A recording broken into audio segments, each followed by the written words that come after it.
The past 5 years had been the very best of her life. "Don't forget your lunch, dear," Yor said as she handed her lunchbox. "Did Dad cook?" Anya asked. Yor looked a little embarrassed. She knew what was coming. Yes. "No," she thought sadly. "Sorry, I don't want it," Anya said as she set the box back on the table. "I'll eat when I get back." Yor tried not to let her disappointment show on her face. Even after all these years, Anya would never even try her cooking. It was hard to believe they had been a family for 5 years now. Following the unification of the countries of Ostania and Westalis, the seemingly never-ending demand for spies had come to a sudden end. Although he was the best there was at what he did, her adopted father, the legendary Agent Twilight, had no work left to do in his home country. And so he and his family relocated here to England, where he continued his fade of being an ordinary psychiatrist while handling sensitive matters of state on occasion. His wife, Yor, the assassin code-named Thorn Princess, had taken to jetting around the world to perform her work. It was not unusual for her to get a summons in the early morning, just after father had gone to work, to catch a jet 2 hours later, sleep the entire plane ride to wherever she needed to be, step out of the airport, kill her target, and then come right back with no one but Anya herself being the wiser. It was remarkable, Anya thought to herself, how even after genuinely falling in love, the two of them still had no idea about the other's double lives. She had long ago given up on wondering when the secret would come out. She was certain it never would. And what was more, she wasn't even sure she wanted it to be. Despite her background in some of the most elite private schools in the world, Agent Twilight's sudden reassignment had led them to choose to enroll Anya in an ordinary British primary school. She had initially relished the chance to be a normal kid for once, but was taken aback when she realized that because of her background and family, she was the rich kid of her class. Considering how she had grown up surrounded by the children of some of the richest and most powerful families in Ostania, it was quite a startling change. She began to really appreciate how Becky Blackwell must have felt being friends with her, back when her family was considerably less well off. Well, Becky had been friends with her in spite of their differences. She was sure that among the children here, she would find at least one friend. Her first few days at this school had been relatively uneventful, by her standards anyway. She met her class and teacher, and was beginning to settle into her daily routine. She was beginning to memorize names and taking note of the friend circles. It was not long until she noticed the one boy sitting on his own. "Who's that?" she asked, inconspicuously pointing at the black-haired boy sitting by himself in the corner of the classroom. "Don't point," the girl next to her snapped as she raised her hand and swatted it down. Anya frowned as the girl's thoughts flowed into her head. "Dudley will see you." "That's Harry Potter," the girl said. "We don't talk to him." "Why?" "Because Dudley doesn't like it. That's why."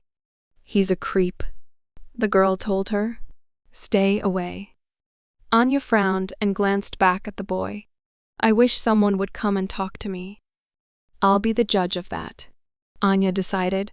Ignoring the girl's protests, Anya made her way over to Harry Potter and sat down next to him.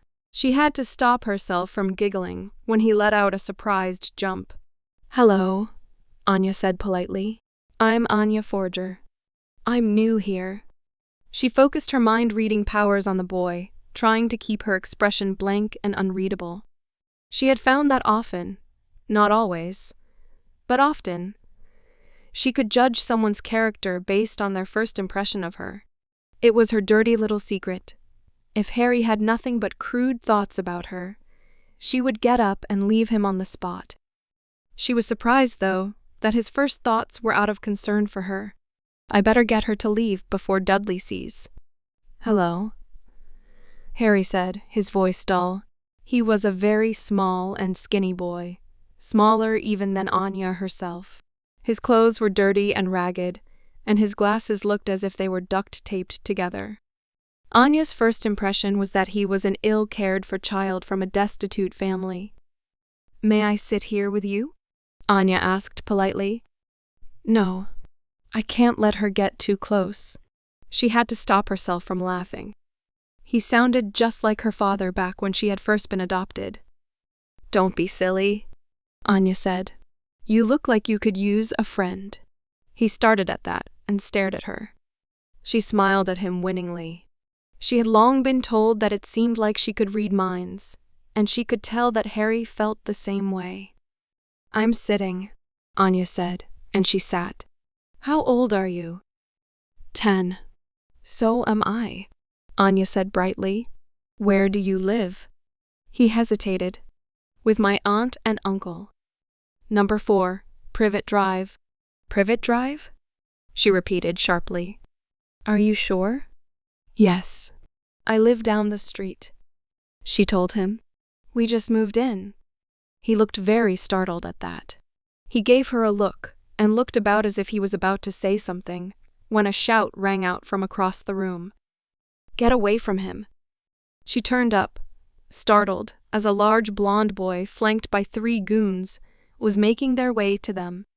He was naturally strong and hefty, meaning he looked as if he could beat up anyone up in the room, simply due to being much heavier than anyone else. He certainly didn't look like he was a trained fighter, with his bulging stomach and flabby arms. But at the schoolyard level, you didn't need to be.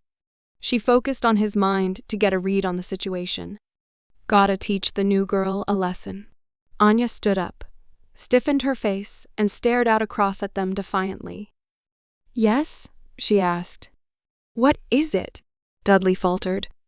Clearly he wasn't used to a girl standing up to him in this way. But it didn't take long for the sneer to fall back on his face. "Step away from the class freak," Dudley said. "Yeah, the freak," the rat-faced boy behind Dudley piped up. She put her hands on her hips. "And if I don't?" Dudley raised his fist. "The 5 fingers will meet your face." They stared at each other. Anya weighed her options. There were no teachers around. None of the other students were coming to their aid. She really only had one option. She sat back on the chair next to Harry and gripped his hand in hers. He flinched, a little bit surprised, as she smirked at Dudley. "I'm not afraid of you," she said. Dudley lumbered forward, his fist raised. Anya leapt out of the chair, rolled over, grabbed the legs, raised it above her head, and then brought it down on his back. "Crack?" Dudley staggered, face planting into the floor as his gang surrounded Anya. Armed with nothing but the broken chair legs, she turned to face them. Despite being twice her size and boys, they seemed reluctant to get close to her. What on earth is going on here? Anya gave a small start, dropping the legs on the ground on the spot. Almost by magic, Dudley burst into tears. "What kind of school are you running here, madam?" Vernon Dursley roared, as his wife wrapped her arms around their still crying son. "My son is being attacked by hooligans in your classroom and—" Anya sat quietly in her little wooden chair, watching the events unfold with the cynical eye of a telepath, who had been raised by a spy and an assassin from countries that had been at war. Dudley Dursley was not really crying. He was faking to garner sympathy from his parents, who would fight tooth and nail for him to avoid punishment from outside authority figures. His mother wholeheartedly believed that he had been attacked for no real reason, and was treating him like a child much younger. His father, she was disgusted to learn, was well aware that his son was a bully, but encouraged his actions. A knock came at the door.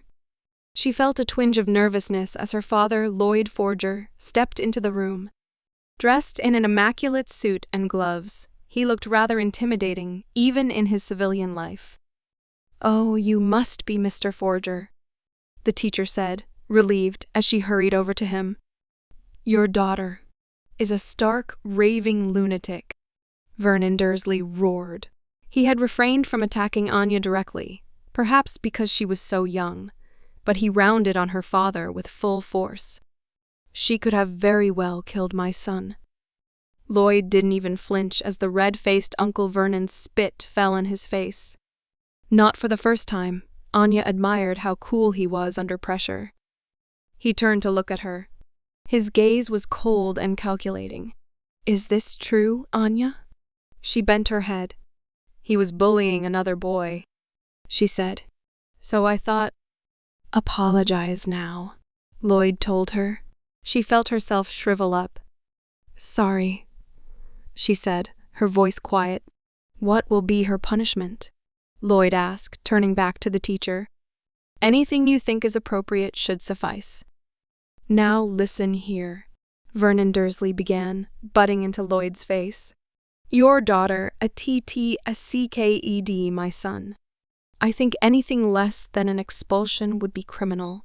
Mr. Dursley, I don't think that will be necessary," the teacher said, shocked. "She will be punished at home, of course," Lloyd said, ignoring Dudley's loudening wails. He was trying to get those present to feel more sorry for him. "You won't do a thing to control your hooligan child, and you know it," Vernon barked. He turned back to the teacher. "I will be filing a complaint against the school." He and his family left, Dudley's wails following behind him as they left the room. The teacher's shoulders fell, and she offered Lloyd a shaky smile. Anya was amused to see that she was wondering whether he was still married. "Expulsion will not be necessary," she said. "But please understand that violence is not tolerated in my classroom. Your daughter will need to behave herself for as long as she is with us." "I understand," Lloyd said curtly, tipping his hat at her. He gestured for Anya to come to him, and she did so. She gripped his hand and held it. The teacher beamed at them as she sent them on their way. "What happened?" her father asked as she was led out of the classroom. Anya shrugged. "I stared, talking to a boy named Harry Potter. And that boy Dudley didn't like it. He came after me and told me to stop." "He picked the fight?" "Yes." Lloyd sighed. "I thought so," he said. "You don't pick your fights without reason." Anya giggled. "But that is no excuse," Lloyd said. "I don't want you fighting again. Is that clear? I don't want you to get hurt." "More like you didn't want the guys I fight to get hurt," Anya thought to herself, bitterly, as she stared out of the car window. She saw little Harry Potter walking up the steps to number 4 as they drove by, and they met eyes for a second. They smiled at each other, and from that day onward, they became best friends. Even after Harry received his owl from Hogwarts, Anya Forger and Harry Potter were quick to become best friends. Neither truly felt at home on Privet Drive. Harry due to his upbringing with his abusive relatives, and Anya due to being the new girl in the neighborhood. Dudley often tried to frighten her, but she quickly garnered a reputation for standing up to him. Dudley's parents would step in to protect him if they could, but Anya's parents lived down the street and were more than willing, eager. In Yora's case, step in on her behalf. In simple terms, the Dursleys were having trouble making Harry as miserable as they once had, and it was entirely due to the presence of Anya and her family. "Father," Anya said, one morning over breakfast, "why don't we adopt Harry?" Yor choked on her coffee. Anya barely had time to wonder whether she had tried to ingest something that she herself had prepared before her father answered. "The thought had crossed my mind," he admitted as he took a sip of his own coffee. He did not throw it up, it back onto the table, so Anya surmised that her mother had not touched it after all. But it would be difficult. We are foreigners to this country, and they are his only living relatives. To get him removed from them and to move in with us would be difficult. But not impossible, Anya said. Her father sighed. "I understand how you feel," he said. "That boy deserves better, but the best we can do is be there for him. As his neighbors and his friends." Cher smiled as she leaned over the table. "Who knows?" she said. "Maybe someday he will join the family after all. Maybe he and Anya will get married, hee." Anya had to stop herself from groaning as she finished her breakfast and stood up. If Harry hasn't had anything to eat, be sure to bring him by. Yor called after her as she stepped out the door and into the street. Over the past week, there had been more owls in Privet Drive than she had ever seen in her life before. Today there were more than everywhere. Tawny, Barn, Snowy, and more that she could not even pick out by name. They were perched on houses and cars and seemed completely at home. She worried briefly about them and whether they could all find prey to eat as she made her way to number 4. She stepped past Uncle Vernon's car, which seemed to be covered in droppings, and knocked on the door. Petunia answered. Yes? Hello, Mrs. Dursley. Anya said, politely. Is Harry home? That girl again. No, Petunia denied. But Dudley is.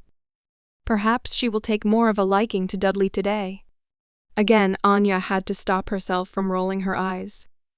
Well, if he's not home, she said. She barely had time to react as a nearby owl swooped down at her. She let out a cry as it dropped a letter on the doorstep, wheeled around, and flew out of sight. Again, Petunia said, exasperated as she opened the door. Anya bent over and picked the letter up in her hands and flipped it around. To Mr. Harry Potter off. Give me that. Petunia snapped. She reached forward and yanked the letter right out of her hands. That's Harry's, she said indignantly. I will give it to him when he returns home, Petunia said stiffly. I'll throw it in the fire. No, you won't, Anya called after her as the door locked in front of her. Frustrated, she turned on her heel and stomped off. There was nothing she could do. The best she could do was relay the story to Harry when she saw him. But she didn't see him. She watched as Dudley Dursley and his friends raced up and down the street on bikes, and she occasionally saw Aunt Petunia in the garden. But she saw absolutely no sign of Harry Potter at all. She was forced to conclude that Aunt Petunia had lied. He was at home, likely under some kind of punishment. Not for the first time, she found herself frustrated at how little Harry's relatives thought about him, even when asked direct questions about him. Father, I think Harry's in trouble, she announced as she walked back into the kitchen. Her father, who was glancing at a newspaper that she immediately recognized as a message from WISA, nodded to show that he was listening. Petunia won't let me in to see him, and he hasn't come out. Whatever could they be doing to that boy in there? I will have a word with her, her father said as he got to his feet. Perhaps the two of you would like to go to the park together? Yes, Anya said. I would like that very much. Her father donned his very intimidating black gloves and hat, and the two of them set off down the street, hand in hand. Mrs. Figg, who was passing by, greeted them cordially. They reached number 4 and stood outside the gate. Excuse me, Mrs. Dursley, Lloyd called. Petunia looked up sharply from her flower garden. Anya wants to know if Harry would like to go to the park. Petunia hesitated. It was one thing to be rude to a child, but quite another to be rude to the extremely successful, well-respected psychiatrist on the block. He isn't home, she said, her voice somewhat more polite. But this time her mind betrayed her inner thoughts. He's not coming out of that cupboard until the letters stop. Anya had become a master of manipulating her parents for the good of the world over the years. She had become rather good at picking up on little clues and using them to her advantage on the spot. Father, she said, pointing. That owl is carrying a letter. And so it was. Lloyd blinked, staring at the bird on top of Vernon's car with some confusion. He had obviously not registered the owls infesting the street at all, in spite of having had commented on them earlier that week. Anya had realized a long time ago that his single-minded drive to accomplish whatever task in front of him often led him to not noticing tiny details like this in his peripheral vision. It was this kind of behavior that had led him to somehow marry an assassin from an enemy country while undercover and never realize just what he had done. So it is, he said, as he reached out a hand to touch it. The owl, as if by instinct, shuffled off as if protecting it, but Lloyd's nimble fingers had wrapped around it in a flash. The owl panicked and hurriedly pecked at Lloyd's fingers, but his gloves were so thick that they didn't even receive a tear. The owl took off into the air, clearly terrified, as Lloyd flipped the letter around and looked at it. To Mr. Harry Potter of number 4. Please give me that, Petunia said hurriedly as she raced forward, hand outstretched. I'll make sure he gets it. Anya was taken aback by the sheer panic going through her mind. DONTPNIT. Father, what is it? I want to see it. But her father was already shaking his head. It's addressed to Harry, he said. It would be rude of me to open it for him. Anya bit her lip as her eyes fell on Petunia's thin, bony hands, as they reached to snatch the letter out from his hand. Give it here. It's mine. Lloyd looked up, surprised, as the front door burst open, and Harry Potter came running down the steps in a panic. Petunia snatched the letter quickly out of Lloyd's hand and turned to face him. What are you doing? She snapped, momentarily forgetting Lloyd's presence. Go back to your cupboard. Cupboard? Lloyd repeated, his voice dark. Petunia froze, her eyes widening. That letter, Harry said, turning to Lloyd. It is mine, isn't it? It is, Lloyd said. Your aunt was just about to give it to you. Mrs. Figg had stopped in the middle of the street and was watching them. Petunia cast an anxious look around, as if expecting more neighbors to be watching, before shoving the letter into Harry's hand. He took it, about to rip it open on the spot, but Petunia took her hand in that one and steered him back inside. When they reached the door, Harry bolted, and Petunia let out a shocked cry as Anya could hear the cupboard door slam shut. It was incredible, Albus, Arabella Figg was saying as she poured Professor Dumbledore a cup of tea. That muggle forger ripped the letter right from the owl's grip. I've never seen anything like it. Yes, he certainly sounds like an interesting man. Dumbledore chuckled as he sipped his tea. I would certainly love the chance to speak with him. You say his daughter is friends with Harry? The best of friends, Mrs. Figg said. That family has been kinder to him than anyone else in the neighborhood, that's for sure. Everyone is quite fond of them. Dumbledore said. I'm certainly glad to see that Harry has someone on his side. He may not always have them. Figg said. The family is from Ostania, and has been moving from country to country since the country unified with Westullis. They may move back someday, or perhaps go somewhere else. The mother certainly likes to travel a lot by herself. Dumbledore sipped his tea again. Well, they certainly aren't going to move away before Harry begins his first year at Hogwarts. I'm just glad that Harry has met a family here in Privet Drive that he can be close with. He set the teacup down delicately. This man, forger, he is a doctor? Of psychiatry, yes. They spent the next hour or so discussing the relationship between Harry and the forgers. I expect Hagrid will be coming to Privet Drive to take Harry to Diagon Alley then. Indeed, Dumbledore said, his eyes twinkling. He was very eager to take on the job. It was about a week later that a knock came on the forger's door. It was Anya who opened it and found herself taken aback. Harry Potter was accompanied by a giant of a man. She was startled that she fell onto her back. Harry laughed and stepped through the door. Hello there, the giant said warmly as he bent his head through the door. Didn't mean to frighten you there. The name's Hagrid. You must be Anya. I am, Anya said stiffly. Bond! Bond Forger came trotting into the room and stood by her. She reached for his thick fur and pulled herself up. Hagrid beamed. What a dog, he said, seemingly very pleased as he raised a massive hand and patted Bond on the head. Bond melted under his thick, strong hands. Anya, quickly realizing that Hagrid was nothing to be scared of, tried to make sense of the situation. Who is this? She asked. And where have you been the last week? It's a long story, Harry said. I'm not sure what I can tell you. I just had the best day of my life. Despite the obvious joy on his face and in his thoughts, he seemed unwilling to go into details about what had happened since he had gotten his letter.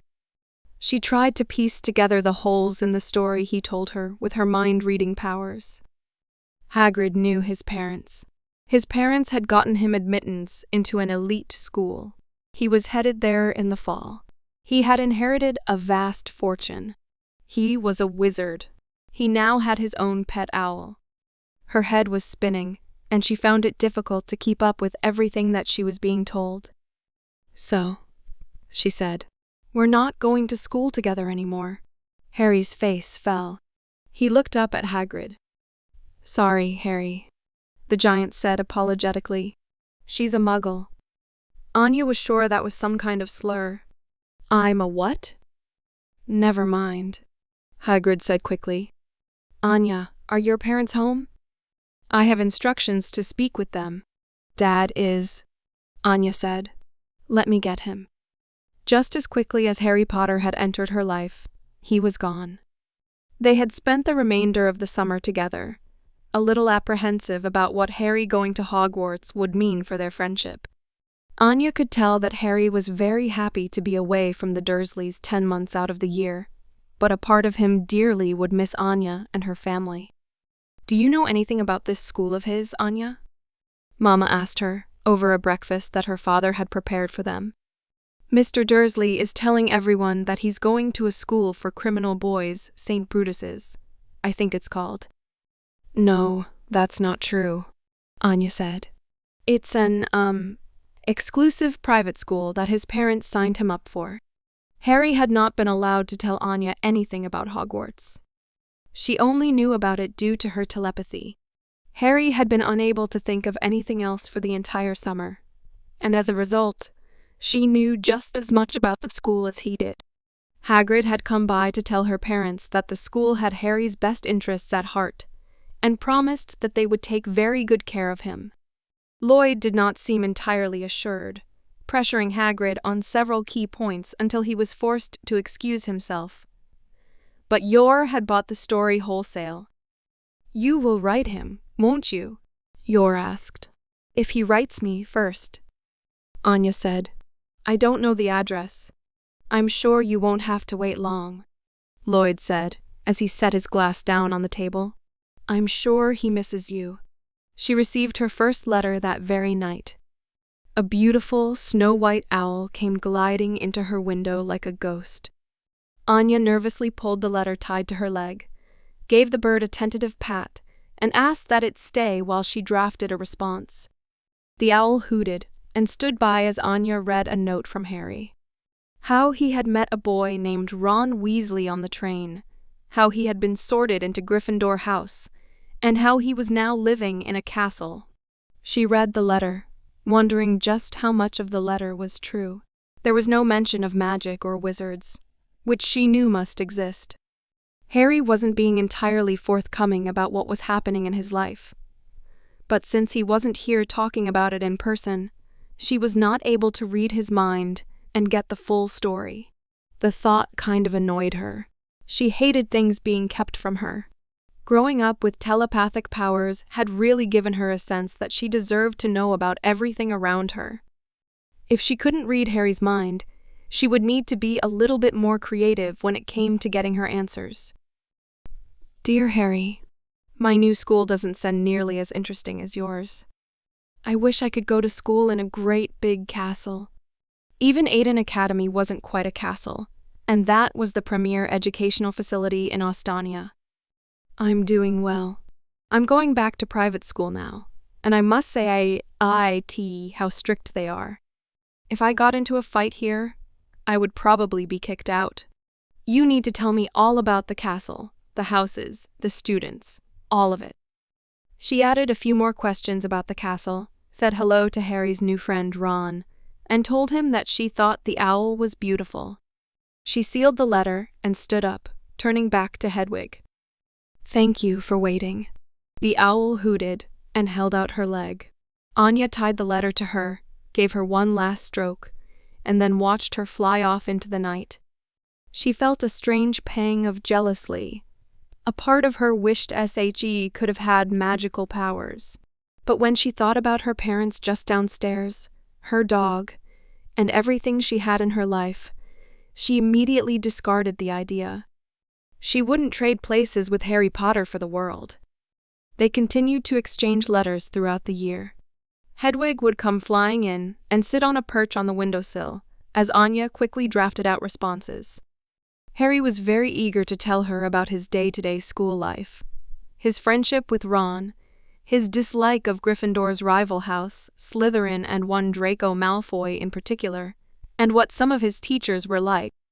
But he tended to avoid topics discussing what he was actually learning. It was amusing, seeing him try and avoid discussing magic with her. When he returned, she would have to tell him that she had always known about the magical world, so that he wouldn't be so evasive. For now, though, she kept writing as she always had. One day, about a week before Christmas, Hedwig came in through the window. Anya fed her an owl treat that Harry had sent her and took the letter. She read the letter, eyes narrowed. Harry was asking her if she had ever heard of a man named Nicholas Flamel. The name did not sound familiar, and although Harry seemed to be unwilling to divulge any real details, she had the impression that it was something very important. And so she decided to ask her father about it over dinner that evening. "Have you ever heard of a man named Nicholas Flamel?" Lloyd looked up sharply at her. "What brought this on?" "Harry sent me a letter and asked if I knew who that was," Anya said. "I think he's researching him for school or something."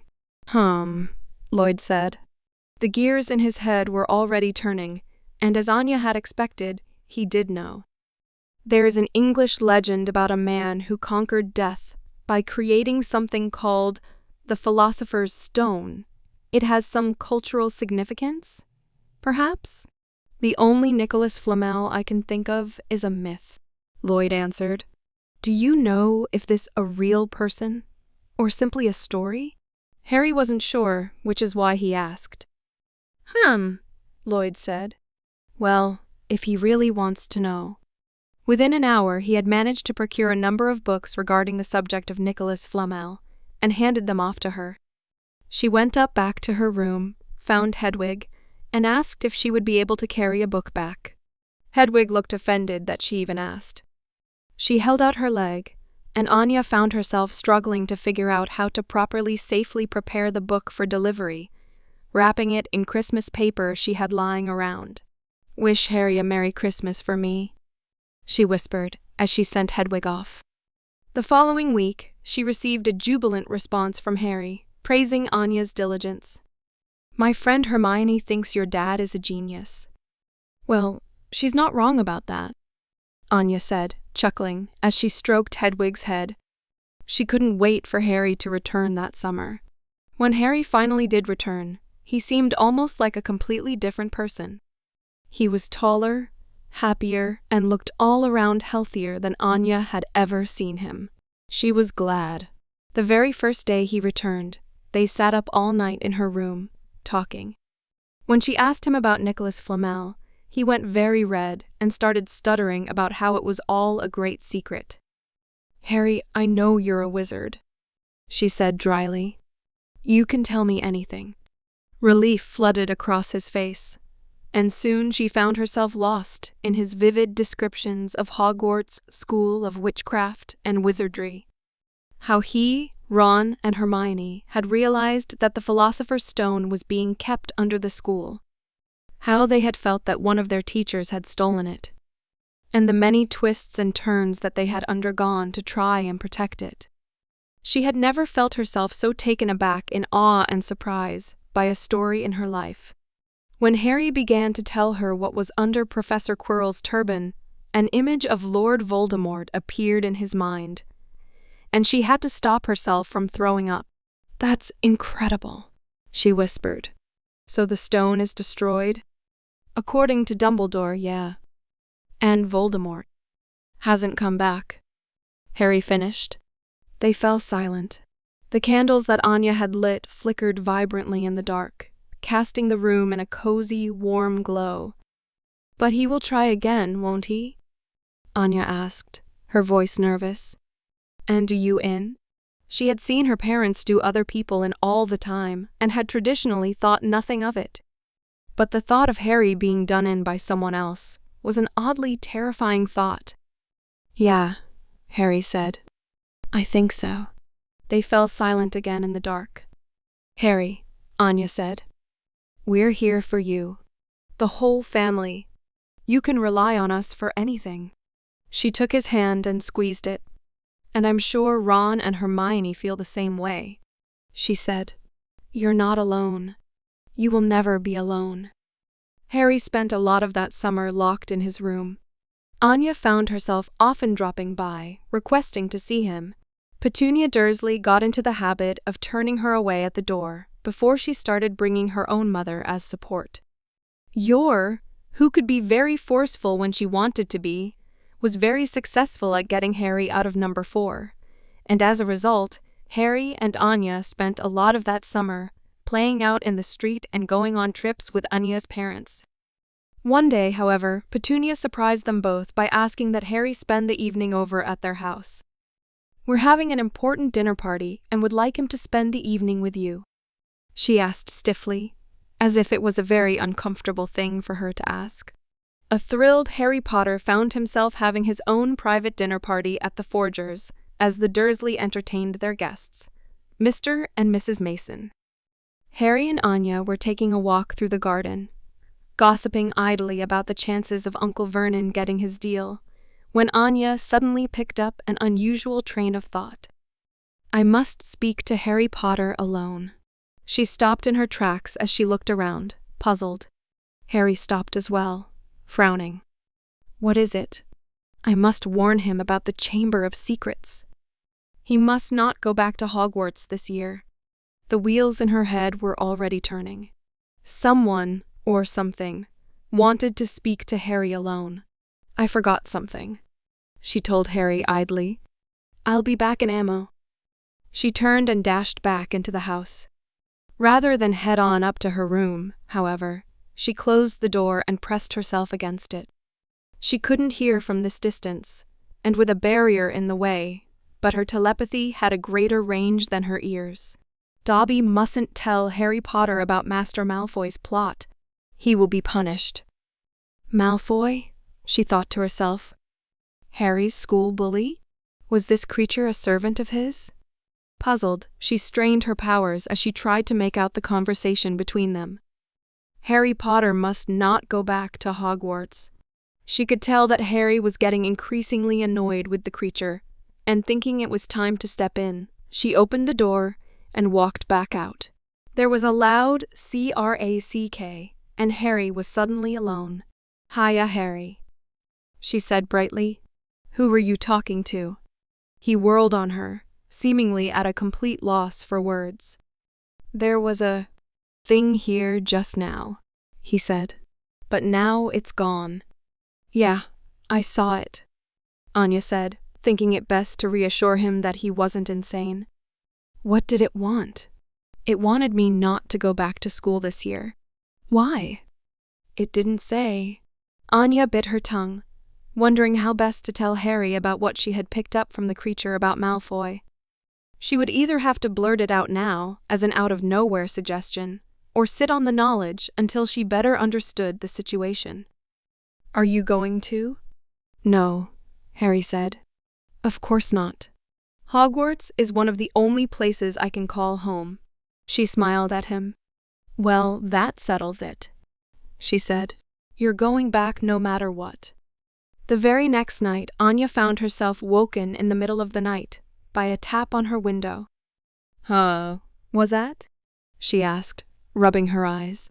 She was still a little bit too young for Prince Charming to be trying to sneak around her parents. The knock came again, and she yawned, got up, and opened the window. She had expected to see Harry, or perhaps Hedwig. She was not expecting to see a flying car. She fell backward onto her bed as Harry laughed at her. "I'm here to say goodbye," he told her, his voice only just loud enough to hear over the purr of the engine. "I didn't want to leave without saying anything to you." Anya couldn't believe it. She simply stared. "Are you sure she knows about magic, Harry?" the boy in the driver's seat asked. "She looks a little lost for words." Anya recovered herself seriously. "Yes, I do," she said. "I was just surprised, is all. I'm a muggle, after all."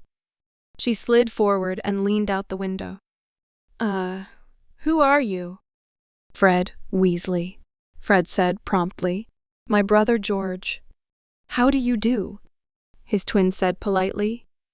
"And our annoying little brother, Ron." "Come off it, you," Ron said, annoyed. "Oh, Harry's told me all about you in his letters," Anya said, beaming. "It's a pleasure to meet all of you." Harry didn't mention she was this cute. Anya had to stop herself from smiling too widely. "Are you taking Harry back home with you?" "Yeah," Fred said. "He hasn't been answering our letters, so we thought we'd come take him home with us. We see now that he just wanted to spend more time with his little girlfriend." George snickered. "Hey, that's not true," Harry said crossly. "It was you that wasn't writing to me." "Must you go so soon?" Anya asked anxiously. "I don't want to spend the rest of the summer with Dudley." Harry's face fell, and Anya instantly regretted having spoken. She didn't need to read his mind to know that he was very much torn between going off with his wizarding friends and staying here with her. "No, I didn't mean that," she said quickly. "Honestly, you should live at Hogwarts if it's half as nice as you say." Harry laughed. "We better go," Fred said, checking the dashboard. "The sun will be up before we get back if we don't hurry."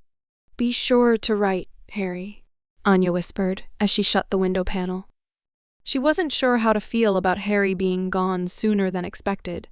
When her mother asked what she and Harry wanted to do today, she had to break the news to her that Harry had gone to spend the rest of the summer with one of his school friends. Lloyd looked up from his paper and frowned as she said this. His uncle allowed that? He was extremely skeptical. "I don't think he was allowed to," Anya said. "He just did it." Lloyd said as he returned to his paper. "I take it that he's happier with them?" "He is." "I see. I'm happy for him." Anya smiled to herself. Her father wasn't as open about his emotions as the women in the family were, but he still cared deeply about Harry all the same. She received her first letter from Hedwig that very night. Harry had arrived safely at the Burrow and warned her not to mention that she had seen him leave to anyone. Anya was quick to agree, knowing how much of a risk they had taken in stopping to chat with her, and asked him whether or not he had seen Dobby again or not. They wrote back and forth in this way for weeks. It was not until Halloween, however, that Anya was informed of what had happened to Mrs. Norris. The Chamber of Secrets had been opened. She was surprised that Harry himself seemed to think that Malfoy might be behind it. She was quick to agree with him that Malfoy sounded the most suspicious, as she had read Dobby's mind. But privately, she found herself feeling a little left out. Harry, Ron, and Hermione were having these crazy adventures in Hogwarts School of Witchcraft and Wizardry, while she was attending a boring English private school. She had to fight to remind herself that the period of time when she thought her father would throw her out at a moment's notice if she failed Operation Strix was one of the worst periods in her life. She never wanted to go through anything like that again. But then again, she thought, as her eyes ran over the letters she had collected, perhaps she wanted to prevent Harry from feeling as lonely and isolated as she did. A part of her was growing increasingly concerned that Harry was in great danger. Students were being petrified left and right, and no one had any idea what to do. She felt a strong sense of duty to these people to try and help him, in any way she was able. But there was nothing she could do. All she could do was receive letters about theories and ideas the group had. Malfoy was a suspect, and then he wasn't. Hagrid was a suspect, and then he wasn't. And then Harry discovered Tom Riddle's diary. Anya sat at her desk, reading about what Tom Riddle had shown Harry in his memory. She had met Hagrid. She tried to remember just what had been going through his mind that day, when he had come to drop Harry off at Privet Drive. But it had been nothing but thoughts about how Harry was going to love it at Hogwarts. She sent back a reply asking for Harry to send her Tom Riddle's diary, but she received a response saying the diary had been stolen. Anya sat back in her chair, thinking deeply. She was going to have to use her head for this one. Hermione was right. It had to have been a Gryffindor. Which meant the heir of Slytherin was in Gryffindor. By the time she received the final reply, it had all been over. Harry sent her a gargantuan note that ran on for pages of parchment. About how they had gone into the Chamber of Secrets, how Voldemort had been controlling Ron's little sister, Ginny, and how they had discovered the monster was a basilisk. Harry ended his letter with a promise that he would tell her all about it when he got back home. She felt empty as she read the letter and clutched it tightly in her grip. She was angry. Harry was out having these wild adventures, and she was sitting at Privet Drive accomplishing absolutely nothing with her life. Some signs of her distress must have shown on her face as her father stopped her at dinner and asked her what was wrong. "Nothing's wrong," she said immediately. He gave her a knowing glance, and she folded.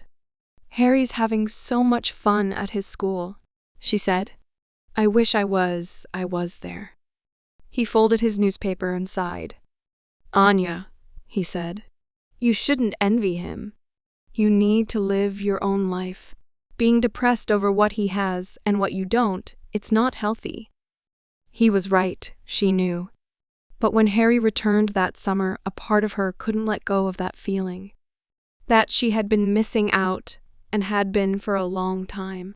"I can't wait to go back," he told her, smiling widely. His Aunt Marge was staying over for a visit at number 4, and so it was decided that he would be spending the week sleeping over at Anya's house. Anya, although thrilled at the chance to spend time with him, was becoming disgruntled at just how often he brought up his new friends, his new school, and his new life. A part of her wondered whether she even mattered anymore. The two of them were talking an evening walk around the street, as always avoiding walking past number 4, when a strange thought entered her head.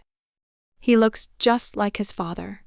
She turned her head, startled, to see a large black dog, seemingly a stray, sitting in the shadows by one of the house, eyeing them beadily.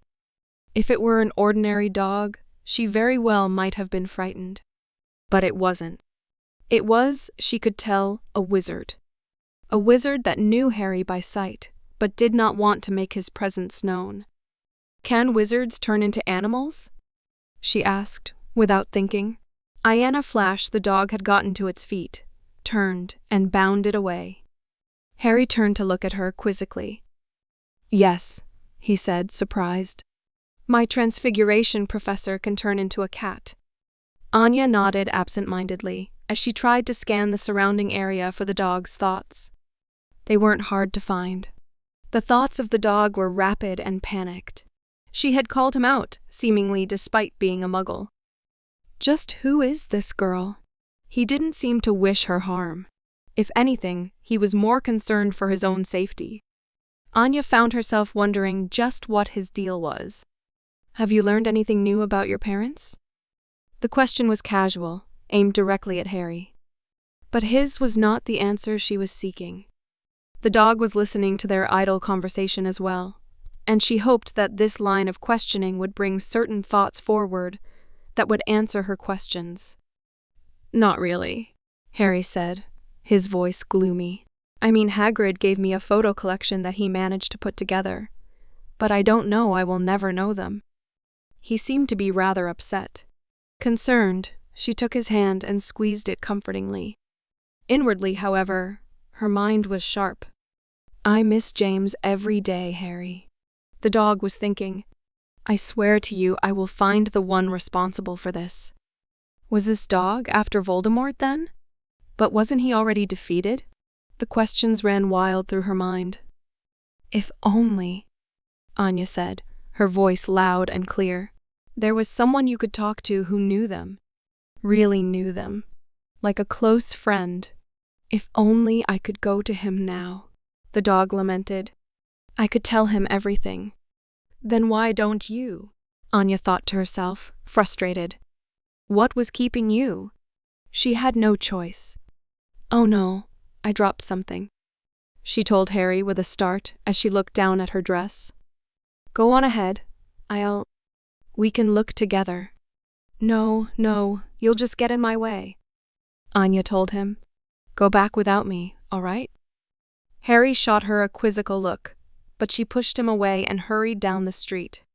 She made a sharp turn, and once she was out of sight, she jumped a fence and made her way to where the dog sat, hiding. It turned to look at her in surprise and seemed ready to bolt when she shook her head. No, don't, she said. She sat down and leaned against the fence, staring at her rigidly. You're not a dog, are you? The dog simply stared at her.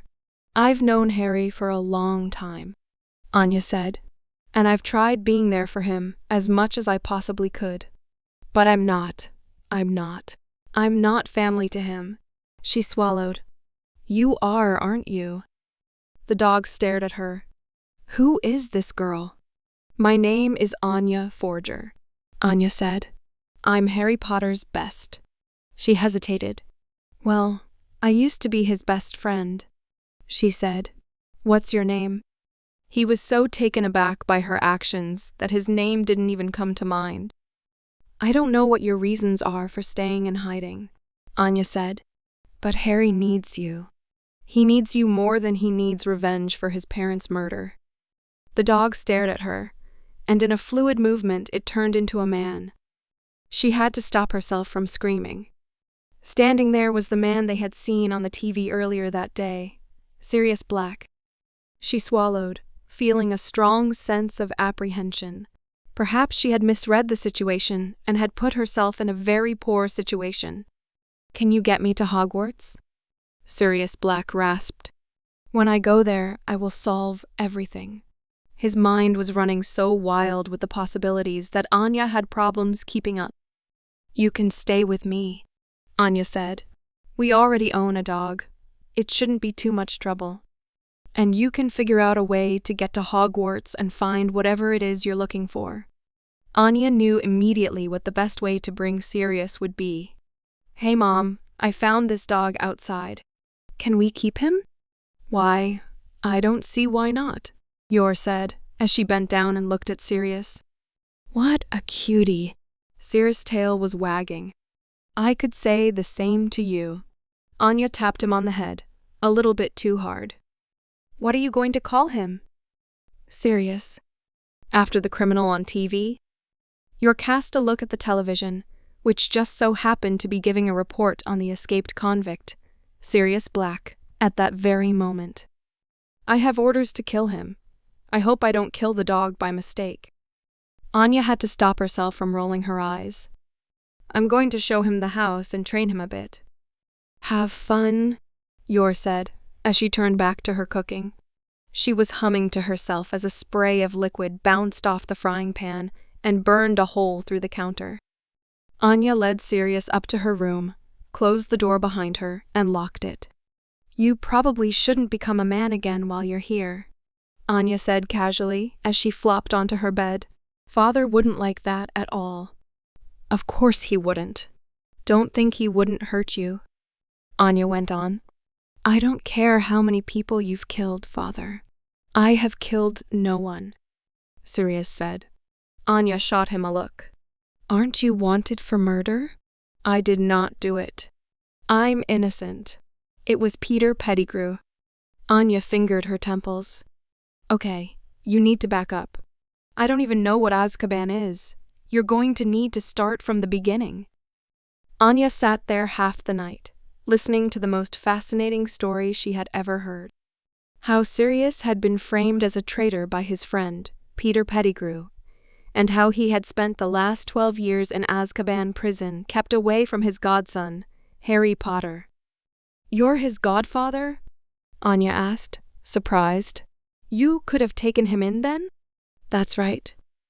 She had already gotten to her feet.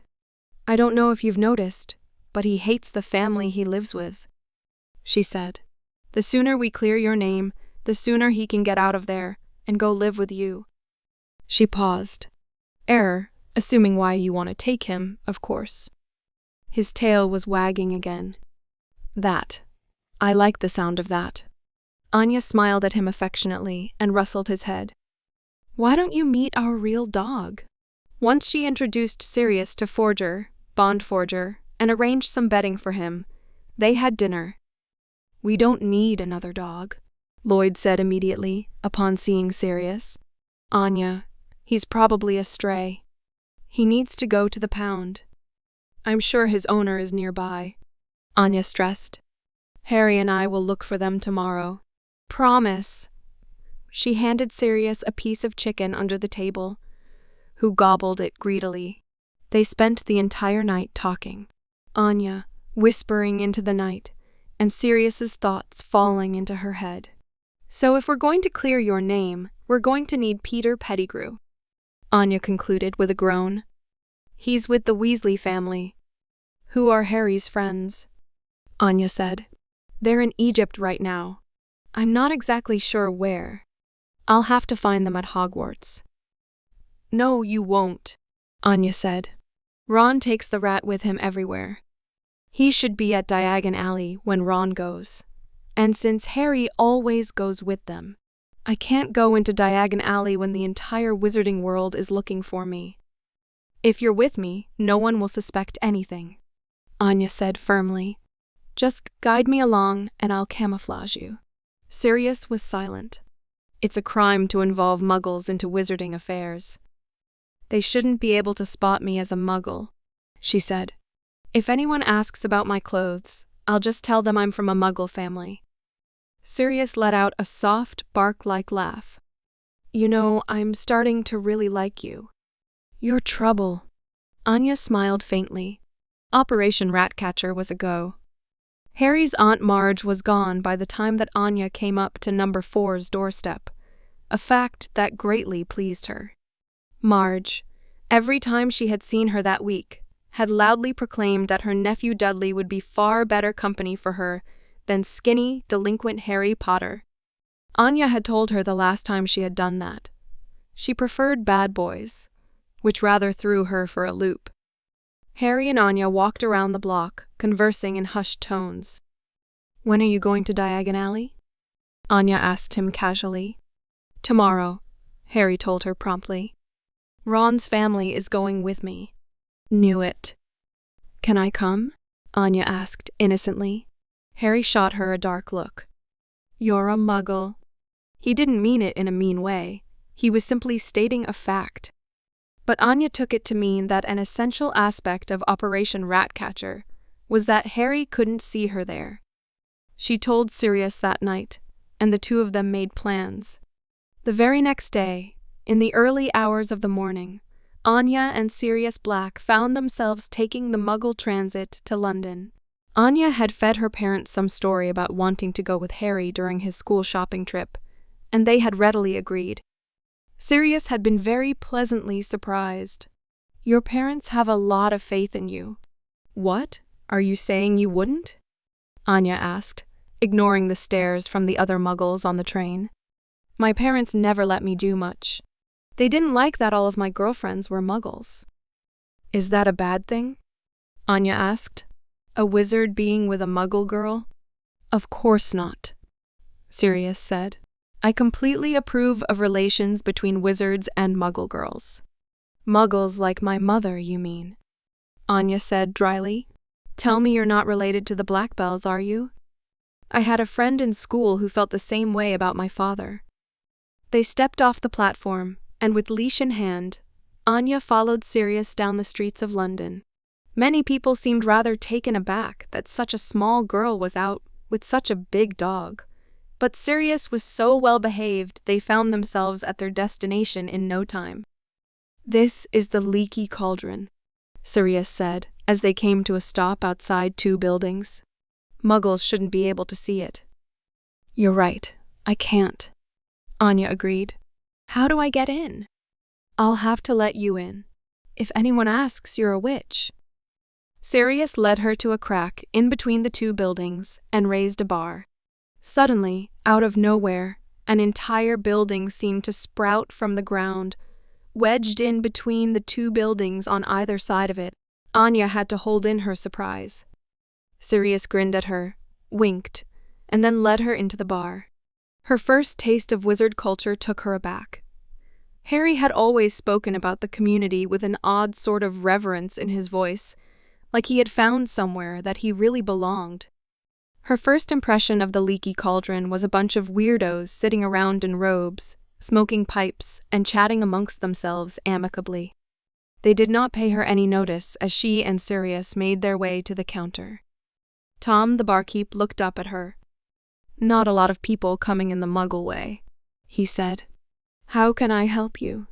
"Hello," Anya said politely. "I'm looking for Harry Potter. Did he come through here by any chance?"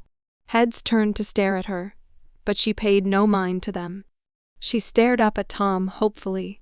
"He did, in fact," Tom said. "He came through the Flow network just this morning. He met the Weasleys here and he went on to do his Hogwarts shopping."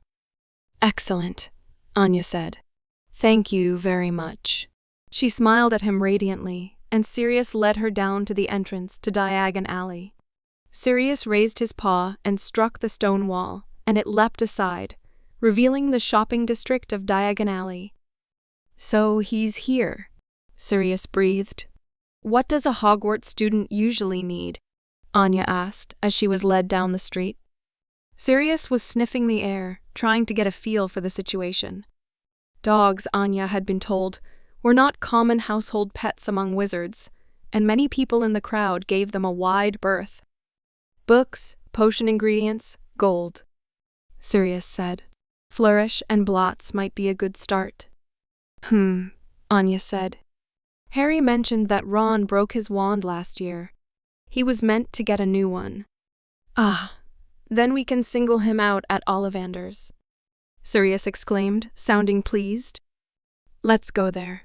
We really should have had all this figured out before we left the house," Anya said, annoyed as the dog led her further down the street, past the bookstore that had been his first suggestion.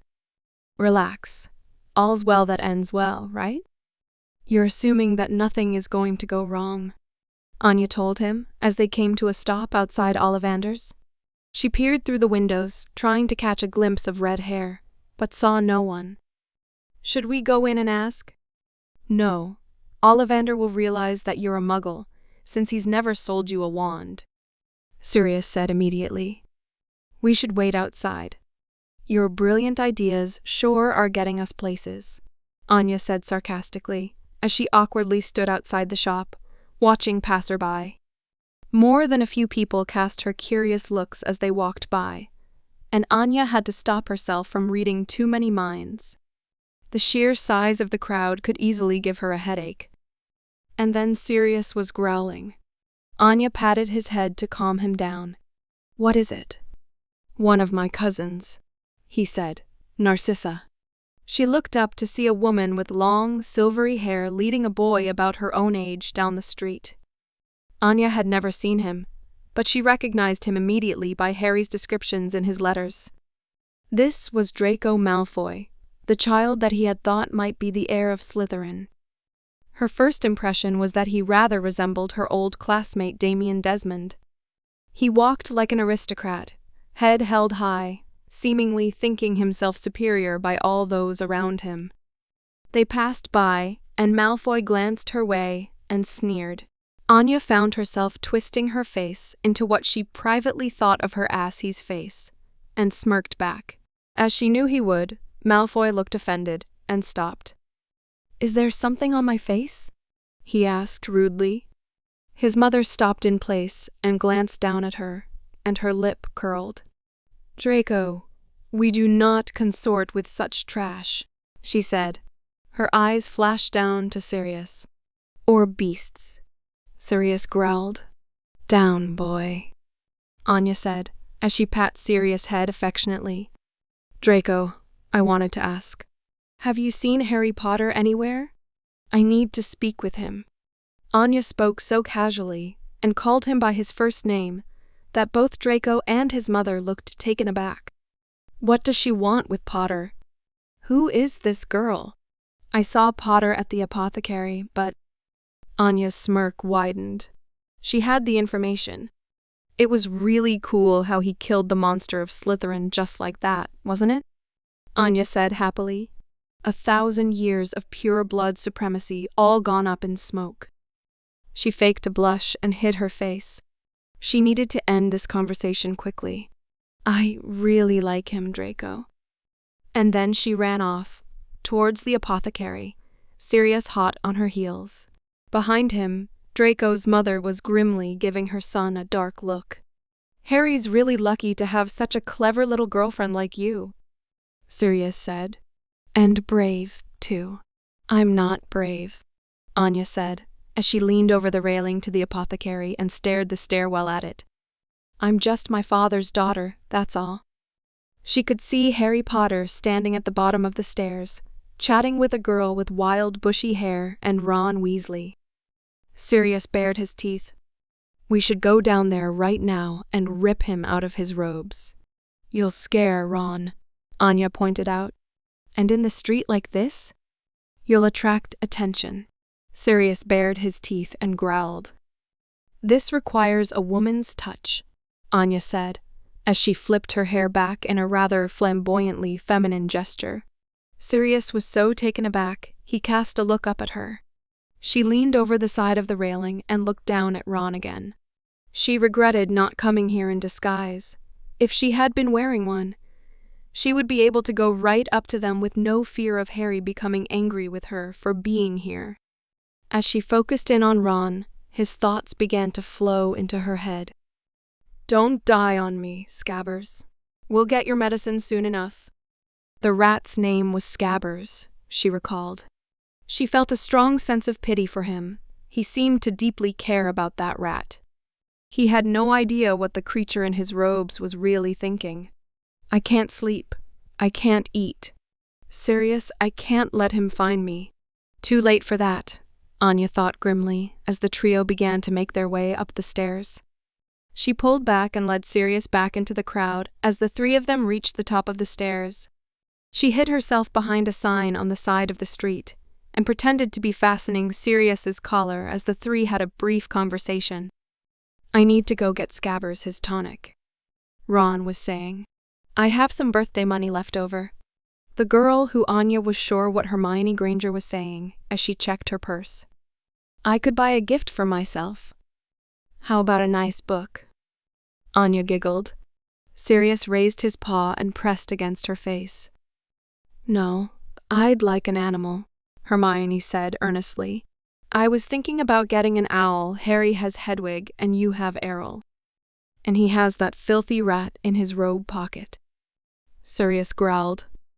Be patient, Anya stressed. Ron's going to get medical supplies for him. We'll corner him there. The three of them moved on to their next destination, and Anya followed behind them at a distance. Have you done this before? Sirius asked curiously as she nonchalantly made her way down the street. You look like a professional. Anya ignored him as the three entered a shop filled with owls and other animals of all shapes and sizes. Anya stopped at the outside of the door and grimaced. Well, Sirius, she said, you would fit right in. He let out a bark that sounded shockingly like a laugh. She peered in through the windows and let out an exasperated sigh. Although Ron had taken out Scabbers and placed him on the table, Harry was with him. She would have no better chance of reaching the rat and accomplishing Operation Ratcatcher, but she would have no way of escaping Harry's questions. That is no rat. Anya found herself moving with almost impossible speed. The cat leapt up onto the counter, sending the rat sprawling to the ground. Scabbers was running. Crookshanks, no! The shopkeep cried. Harry and Ron turned, but as soon as Scabbers made it out the door, Anya swooped down and snatched him up with ease. UGH. Hey. Anya smiled as the cat came to a stop at her feet. It looked up at her imploringly as she turned to Sirius and held him out to him. Mission accomplished, she chirped. Scabbers squealed in fright as Sirius bared his fangs at him. Anya found her smile fading as she turned and faced a shocked-looking Harry Potter and a confused-looking Ron. She felt herself shattered to pieces. She honestly had not expected them to come chasing after the cat. "Anya," Harry said, dumbfounded. "What are you doing here?" Anya spluttered. She lowered her hand, and Scabbers fought to escape, struggling fiercely in her grip. "Hey, you!" Ron said, making his way to her. "Let him go. You're scaring him." She shook her head and backed away as Sirius stepped forward, growling at Ron. He stopped mid-step, taken aback. "No, I can't do that," Anya said. "See, this isn't a rat." "What are you talking about?" Ron snapped. "Of course he's a rat." He stepped up to her. He was quite a lot bigger than her, but Anya was sure that she could take him in a fight if need be. She stood her ground and stared up at him defiantly. "No, he's not," she said. The owl sitting on the podium next to her hooted. Feeling a sense of inspiration, she took the rat and shoved it into the owl's beak. Ron let out a cry as the owl sputtered, flapping wildly as she tried to force the rat down its throat. And then, out of nowhere, sat a balding man, sweating profusely on the cobble floor. "This," Anya said, raising her voice to the crowd around her, "is an animagus by the name of Peter Pettigrew." The owl ruffled its feathers and gave her an indignant look. The crowd surrounding them, however, stood in shock. Peter Pettigrew? The man who... Peter Pettigrew faked his own death 12 years ago in order to frame his friend, Sirius Black, for the death of 12 Muggles and the Potters, Anya said loudly as she advanced upon Pettigrew. Harry's eyes widened with shock as she glared down at the man. "This is true, is it not?" Peter Pettigrew stared up at her, eyes wide, trembling. No, it isn't," he squeaked. "You've got it all wrong." She had not got it wrong. His thoughts were clear. How did she know? She grimaced as she grabbed his head and twisted it. He let out a yelp of surprise as he was turned to face Harry. "Tell that to him," Anya said, her voice ice cold. "Harry, this man is the reason you don't have any parents." Peter trembled. "I didn't mean it," he blurted out. "I never wanted Lily and James D. dead." Anya didn't even notice Sirius leaping forward, eyes blazing. In a flash, he had Pettigrew pinned under his massive paws. The rat whimpered. "Sirius, please. What's all this?" Anya turned to see a red-headed man, who she was sure was Mr. Weasley, striding towards them. He was not looking at her, focusing his attention on the scene in question. It was time for her to leave. Anya turned away from the scene and tried pushing her way through the crowd. The shocked crowd, clearly untrained at handling these kinds of situations, allowed her to go. She made her way back to the leaky cauldron, made her way back onto the transit, and made her way back to Privet Drive. She sat in silence as she contemplated what she had just borne witness to. She felt a sense of intense elation at what she had done, as well as deep concern. They had caught Pettigrew, but Sirius himself had been in the middle of a confrontation. It had not been a good idea for her to stay, but at the same time she felt concerned about what exactly would happen. She got her answer later that night. Hedwig brought her a copy of the Daily Prophet, the wizarding newspaper. The front page was filled pictures of Sirius Black and Peter Pettigrew. The Ministry, it seemed, had managed to take Pettigrew into custody, and the testimony he had given seemed to indicate that Sirius Black very may well be innocent. The paper promised constant coverage of the situation going forward. The letter that had come with the paper was a bit more clear. It was from Harry. "Dear Anya, today's been a bit of a wild day. Can't wait to see you. Things are looking up." She smiled as she read the words over and over in her head. She felt as if Harry had barely managed to put the letter together due to his excitement. It wasn't long until she received another newspaper, this time during morning breakfast. She looked up from her eggs to see an owl tapping on the window with her beak. She walked over, opened it, and then took the paper. Things continued this way for quite some time. The investigation, the paper said, was confirming behind a shadow of a doubt that Peter Pettigrew truly had killed Harry's parents. Old reports had to be dragged up. Muggle witnesses had to be found and interrogated.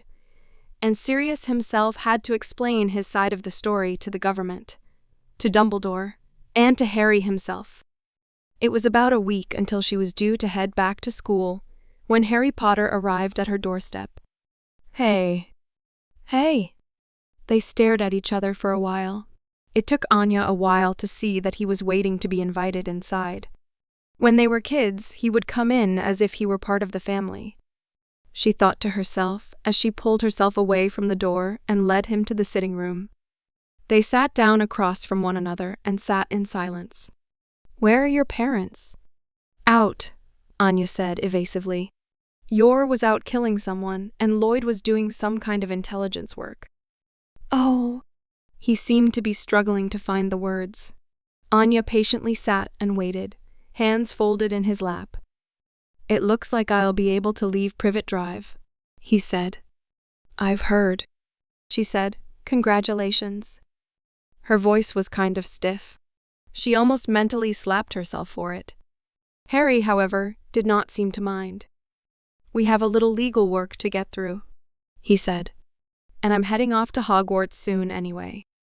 It's looking like I might have to spend the rest of the summer here, and then you get to live with your godfather, she said, trying to keep her voice cheery. I'm happy for you. She was not. She knew what was going to happen. The instant that Harry left Privet Drive, they would no longer be friends. He would return to his life in the wizarding world, and she would be alone. Yeah, Harry said. I'm really happy. Her emotions were running so wildly that she couldn't even bring herself to read his thoughts. She gave him a smile, trying to hide her tears. So this is it, she said. Tomorrow will be the first day of the rest of your life. Harry stared at her as she rubbed her eyes. Anya, he said. You helped Sirius find Pettigrew, didn't you? She hesitated. Nothing in Harry's letters had indicated that Sirius had explained her role in Operation Ratcatcher. But she had no choice. Yes, she said. I did. He stared at her. She offered him a weak smile. You don't look surprised. No, I already knew you did, Harry said. Sirius told me. Of course he did, Anya said. What else has he told you? That you seem to see right through him, Harry said. How could you understand him even when he couldn't say a word? How you believed him when no one else did? He hesitated. How you helped him for me. Anya nodded. Her lip trembled. She was growing increasingly nervous. She had never in her entire life had come so close to admitting that she could read people's minds. How did you know? She shook her head. I just did, Anya. Harry leaned in closer to her. You don't need to keep secrets from me. She flinched, peering into his eyes. They stared at each other for a moment. Unlike the awkward moment at the door, Anya felt herself feeling very safe and secure. She felt a strange burst of confidence in herself and what she wanted. I want to be your girlfriend, she blurted out. She raised her hand to her mouth and covered it, eyes wide. They stared at each other for a moment longer, and Anya suddenly began to suspect that she already was. Being the girlfriend of Harry Potter was a lot less of a change for her than she would have thought. Well, of course you are, Yor said, surprised, when Anya mentioned it over dinner. You have been for years. Anya glowered at her. Her mother smiled obliviously. Did everyone just assume we were already a thing? Anya asked, annoyed. When Harry had left for his 3rd year of Hogwarts, he had sent her a letter, letting her know that his friends had always assumed that they had always been a couple. "I certainly did not," her father said immediately. "Anya, he can't sleep over here anymore. And don't sleep with your door shut." "And yes, I'm aware," Anya said heavily. "How's he getting on with his godfather?" Yor asked, changing the subject. "Is everything going well?" Lloyd narrowed his eyes. Upon being told that Harry Potter was dating his daughter, he suddenly had nothing nice to say about him. "This godfather," Lloyd said, "comes out of nowhere to take him in? I suspect foul play." Anya, rather wisely in her opinion, had not told him that Sirius had been in prison. Wordlessly, she buttered her toast. Harry had semi-moved in with Sirius, his godfather, before he had to go to Hogwarts. Due to legal matters and discussions among his family, the transfer had been delayed for quite some time. In short, Harry would be leaving the Dursley for school, but once he returned, he would be living with Sirius. "Yes, that is rather strange," Yor said, "but rather good for him, don't you think? To get out of that house." Anya privately agreed. For once, all of them seemed to be on the same page. None of them had ever much liked the Dursleys. "Perhaps we should have them over for Christmas," Yor said aloud. "Next door to the Dursleys?" Anya asked, outraged. "No, we should go to the godfather's place," Yor said quickly. If he would have us, that is." It was an interesting question. Sirius had had his hands full moving back into his old family home. He had sacked his old house elf and had spent a fortune rebuilding his home to remove all of his family's old things. Anya had no idea what a wizarding house looked like. It may very well be completely impossible to invite her parents over. "I'll have to ask," Anya said. And ask she did. Her next letter to Harry posed the question, and she quickly received a response. "They'll have us over for Christmas," she said. "His friends from school will be there and everything." "Isn't that lovely?" Yor asked, as she cast a glance at her husband. He nodded, his lips set. At this point, he had accepted that his daughter now had a boyfriend. "It'll be nice to see how he's getting on." Anya wasn't sure just how their relationship would fare going into Christmas time.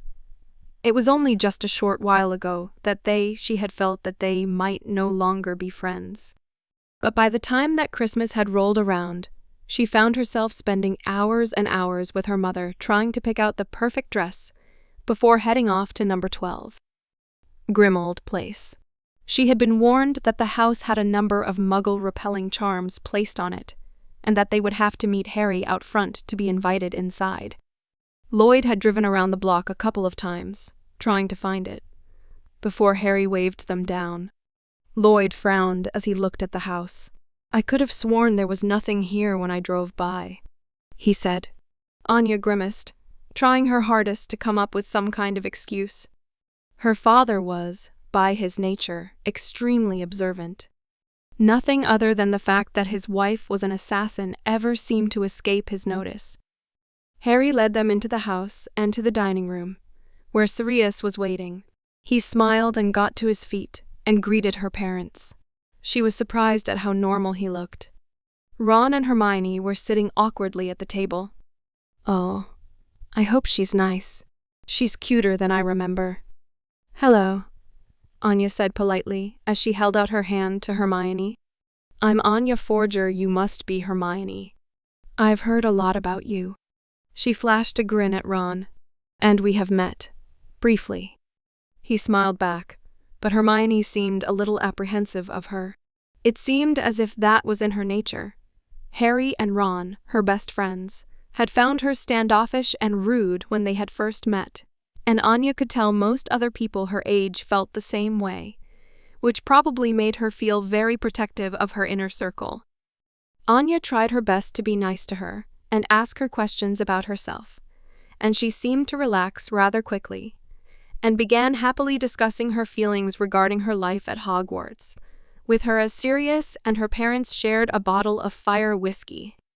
"Oh, I wish you could see it," Hermione sighed. The castle is so beautiful over the holidays. I do too, Anya said. It all sounds so fun. She perhaps sounded a bit more bitter than she intended. Hermione picked up on it immediately. Oh, I'm so sorry, she said. I didn't mean… No, it's fine, Anya said, trying to sound chipper. They avoided talking about wizarding things for the remainder of the evening. They spoke a lot about their families instead. They were busy amusing themselves explaining dentistry to a befuddled roan who had always had his teeth worked on by magic when you're let out a hearty hiccup. She had, Anya realized, already drunk too much. Thanks for inviting us, Mr. Black, she said, swaying slightly. You're a good man. Sirius looked almost completely taken aback. Anya found herself feeling a little embarrassed. We might have to leave soon, she said. My mother's, poor handling her alcohol. We've been worried about Howie since we met him. Yor said, a little bit too loudly. Anya asked if we could adopt him. Anya felt her face turn red.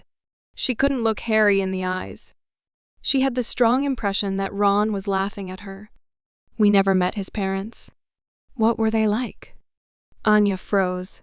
She cast an anxious look at Harry, expecting the conversation the direction had taken to upset him. But she was surprised that he felt rather happy. His father was the best friend I ever had, Sirius said. A true friend, right to the end. I miss him every day.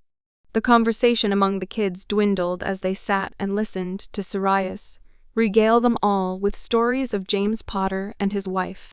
Anya worried briefly that Sirius would be too drunk to remember that they were muggles, and to let something slip, but he surprised her by talking a lot about their marriage instead. He liked her the instant he saw her, Sirius said. It took her years to start feeling the same for him. Oh, exactly like Anya. Yor gushed. Anya felt her face go red. Hermione patted her sympathetically on her shoulder. We can leave if you like, she whispered. You can look at my Hogwarts books. Anya shook her head and gestured towards Harry, who was sitting enraptured. Hermione caught on immediately and pulled away. They got married immediately after school, Sirius said. And then Harry was born. Now it was Harry's turn to loom embarrassed. I've never seen James so happy, Sirius said. He was looking forward to spending the rest of his life with his family. A heavy silence filled the air.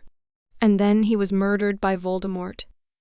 The rest of the dinner was spent in morbid silence. Anya found herself joining Harry in lighting candles for his parents, and mourned them with him. And then it was time for them to go. I had a lovely time, Anya said to Harry as her parents made her way to the car. I hope we can do it again next year. They smiled at each other, and then Anya turned and walked down the steps. Murdered Lloyd was saying as she stepped into the car. I had no idea, Yor said quietly. She was still quite drunk. She seemed quite out of it. Her eyes were flittering open and shut. Anya was sure that she was about to pass out. We have to do so, she said. Yor, later, Lloyd said, casting a look behind at her. Anya stared at him, wishing that for once he would be honest with her about his concerns. Who is this Voldemort guy, Anya? Yor asked. I'm not sure, Anya said stiffly. I've never asked. Is he still around? Yes. I see. See. To Anya's horror, a familiar-looking shadow fell across her face. She knew that look. It was the look she got every time the shopkeeper called on her to kill someone. Anya had hoped that her mother would forget all about Voldemort when she woke up with a hangover. But unfortunately, she awoke to her mother whispering into a phone. Come on. This guy killed my daughter's boyfriend's parents. You have to have SOMETHING. Morning, Mother, Anya said stiffly. Hello, Anya, Yor said, quickly knocking the automatic weapon she had laying on the bed away from her and out of sight. I was wondering, how do you spell Voldemort? Why do you want to know? Your smile was rather fixed. I'm just curious. That's why. Anya said. She debated a while on what she should do. On one hand, she had a lot of her faith in her mother to kill people. She had long ago realized that it was basically the only thing she was good at. On the other, a part of her was unsure whether or not Voldemort could be killed. I've never asked. I see. You're completely bought the explanation. She was extremely gullible by nature and had never really picked up on that. Her husband and daughter lied to her constantly about almost everything. Well, I'm sure we'll find him. We? Your father is asking his friends at his job if they've ever heard of him. Yor said. It's a small world. I'm sure someone will find him. Anya knew perfectly well that her father was one of the best spies in the world. She also knew that he had no idea that witches and wizards lived among the ordinary population. She immediately suspected that he would quickly realize there were no leads to follow. I found him, Lloyd announced, as he walked through the door that night. Anya almost choked on her hot chocolate. Found who? Voldemort, he answered. He's hiding in the forests of Albania. How did you find him? It's not exactly a common name, is it? He asked. I've never had to track down such an elusive target in my life. I asked around a lot, Lloyd answered, dodging her question. And I have inquired about the situation to the local authorities. If they fail to act, I will hunt him down myself. Voldemort must have been so active in his prime that whispers of his name had even reached the Muggle world. Anya realized. Albania, huh? Yor asked, placing a finger to her cheek. Why? What a coincidence! I'm traveling there next. And then the next day she was gone. She had taken a wide range of poisons, weapons, and other dangerous instruments with her. Anya scarcely had time to wonder how she got away with using public airlines carrying such dangerous equipment when she came back, beaming. Got him! Anya barely had time to stop her and demand an explanation for why she looked so pleased with herself when she started rigorously scrubbing away at the kitchen table, still completely covered in blood. Anya had no idea how to let Harry know that her mother had apparently killed Lord Voldemort. She sat up in her room, pen in hand, staring down at her blank parchment. She had never wanted to tell someone anything more, but she knew that putting her deepest secrets into writing was a bad idea for her entire family. In the end, she opted to give a coy suggestion that maybe someone else would someday take out Lord Voldemort before he even left Hogwarts, and that he shouldn't worry so much. She sent the letter and went down to the kitchen, yawning. To her surprise, her mother seemed to be trying to cook a giant snake. What is that? Oh, this? Yor gestured to the snake. It got into the house and well, it died. She had killed it. So I thought I would try cooking it, Yor said.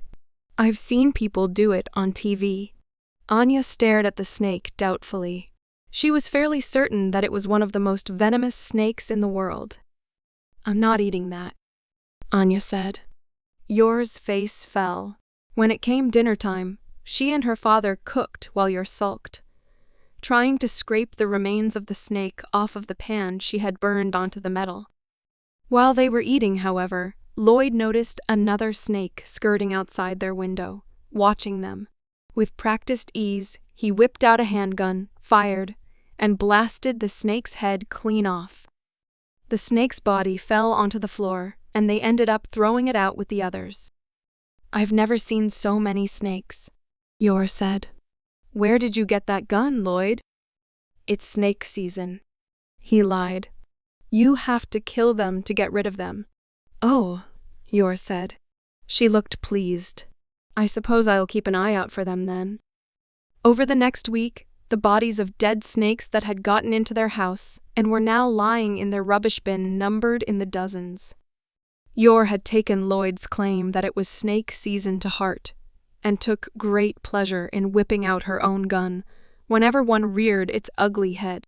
The blasts coming from their house were so frequent Anya was worried that eventually someone would realize that something was going on. One day, she was sitting at home, reading a book, when a snake came up to her. She pulled out her own gun and fired, but missed.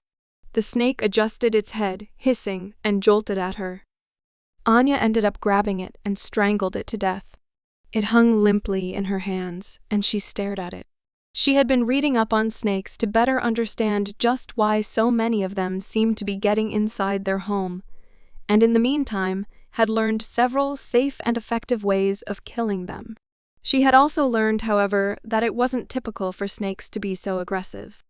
She turned the snake over in her hands, trying to identify the species. Her first observation was that the snake was foreign. None of the species native to Britain matched its characteristics. Secondly, however, and much more worrisome, were the patterns on its skin. Most of the snake's hide seemed to be typical for a snake, but on the back of its head was a pattern resembling a human face. She stared at it.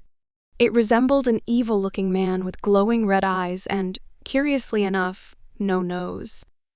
The face stirred something in her memory. She recalled how Harry had told her about Professor Quirrell, and how Lord Voldemort had burst out of the back of his head through possession. She gripped the snake in her grasp and grimaced. Mother hadn't killed Voldemort. She had made her family into a target. She had already sent Hedwig off with her newest letter to Harry, so she wasn't able to contact him about her suspicions. No, there was nothing else for it. She would have to take the snake to number 12 Grimmauld Place and have Sirius look at it. She took the snake's body up to her room and locked it in a chest. The idea of having the corpse of a creature that had been possessed by an evil sorcerer in her room rattled her, but she had no choice. Her parents would throw the snake out with the rest if she didn't take steps to secure it. She took a moment to iron out what she knew. Yor had incurred Voldemort's wrath by trying to kill him. Yor must have thought she killed him, but failed. The fact that the snakes kept coming back indicated that Voldemort would not be killed if his host body was killed. Yor probably killed a host, not the real thing. It wasn't her fault she had no idea that Voldemort was a wizard, but it begged the question. How did one kill a wizard? Anya was busy pondering the question when her sharp eyes caught the distinct sound of a snake hissing. She stayed completely still, eyes perked. She ran her mind around the area but picked up no thoughts to speak of. She almost wondered whether it was her imagination when the snake struck. Anya had spent the past several years of her life learning martial arts from her mother, one of the strongest people on the planet. Although the snake had a distinct natural advantage and almost caught her by surprise, it wasn't enough. She snatched it by the neck and held it aloft. Its body thrashed wildly about as it tried to break free, but Anya held firmly onto it.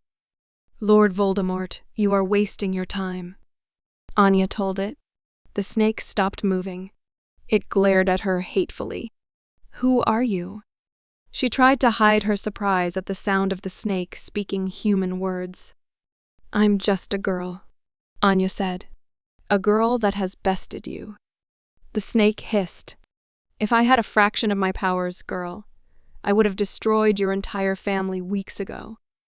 You couldn't even handle my mother, let alone the entire family, Anya told him, exasperated. She reached to her bedside, grabbed an empty glass of water, and then quickly placed it over the snake, trapping it inside. Voldemort hissed, baring his fangs at her. She sat down on her bed, watching him. So what are you doing here, Voldemort? Do not speak to me in that familiar way, the snake snapped. Very well, Mr. Tom Riddle, Anya said. What are you doing here, sir? The snake angrily tried pushing the glass off of it with his head, but Anya stopped it by pressing down on it with her hand, and quickly replaced the weight with a large book. I will kill you, and your entire family. Yes, I'm sure you will, Anya said in a bored voice. I have to say, you're quite a bit more pathetic than I imagined you would be. But then again, you did lose a fight against a baby. Voldemort hissed at her again. You dare. He fell silent. Clearly the gears in his head were turning, How did you come across your information? He asked, in a much more polite tone. I'm surprised. You are clearly a muggle, after all. Oh, I have my ways, Anya said casually. I am my father's daughter, after all. She smirked. Hey, we muggles know a lot more than you think we do. Clearly, Voldemort said. But you know things that no muggle should know about who and what I am. I do, Anya said.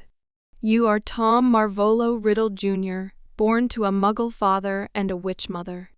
You are the heir of Slytherin and have rechristened yourself Lord Voldemort, in an attempt to control the magical world and destroy your arch-nemesis, Harry Potter, and all those he holds dear. And you are Anya Forger, the daughter of the woman who hunted me down and who tried to kill me. She would have killed you if you weren't a wizard, Anya said pompously. The snake hissed. You are not as well informed as you think you are, if you believe the average wizard could have survived her assault. Your mother is a natural-born killer, the greatest I have ever seen. Why, thank you, Anya said. But how did you survive? She really did think she had killed you. That is my little secret, Voldemort said smugly. We'll see about that, Anya thought as she tried to peer into his mind. She was surprised, though, when her telepathy seemed to impact a thick, impenetrable wall. Her first thought was that it was the new moon and she was not able to use her powers, but a quick glance at her calendar proved that was not the case. You are not a not-true muggle, Voldemort said, to be such a master of legilimency. Legil what? The snake almost seemed to smirk. How fascinating. You have real power. I was wrong to treat your family as if you were muggles. Clearly there is some magic in you. I didn't get a Hogwarts letter, so I think you're full of it, Anya said, annoyed. I have no idea what you're talking about. She tried not to let it show, but she was worried. Voldemort, somehow, was able to detect her mind-reading ability. The thought deeply concerned her. Even Harry still didn't know. You are an excellent liar, Voldemort said smugly. Yes, I see a lot of myself in you. You are hiding your powers from your parents, aren't you? No, I'm not, Anya said immediately. So if I were to go downstairs and tell them right now, they'd freak out about a talking snake and shoot you dead again. You are an amusing girl, Voldemort said, but my return to power is inevitable. You can't even get out from behind that glass. Why would I be scared of you? I cannot be killed, Voldemort said. Your mother may indeed be the greatest killer in the world, but it will not do her any good against me. He sounded as if he were telling her the truth. Yet you have come here, Anya said. It sounds to me like you're afraid of what will happen when she does figure out how to kill you. I was simply getting to know my enemies. The glass cracked. Anya barely had time to react as it shattered. Voldemort let out one last laugh as the snake keeled over, dead. Anya stared at it, wondering just what had happened, before deciding that Voldemort must have relinquished his possession and gone home.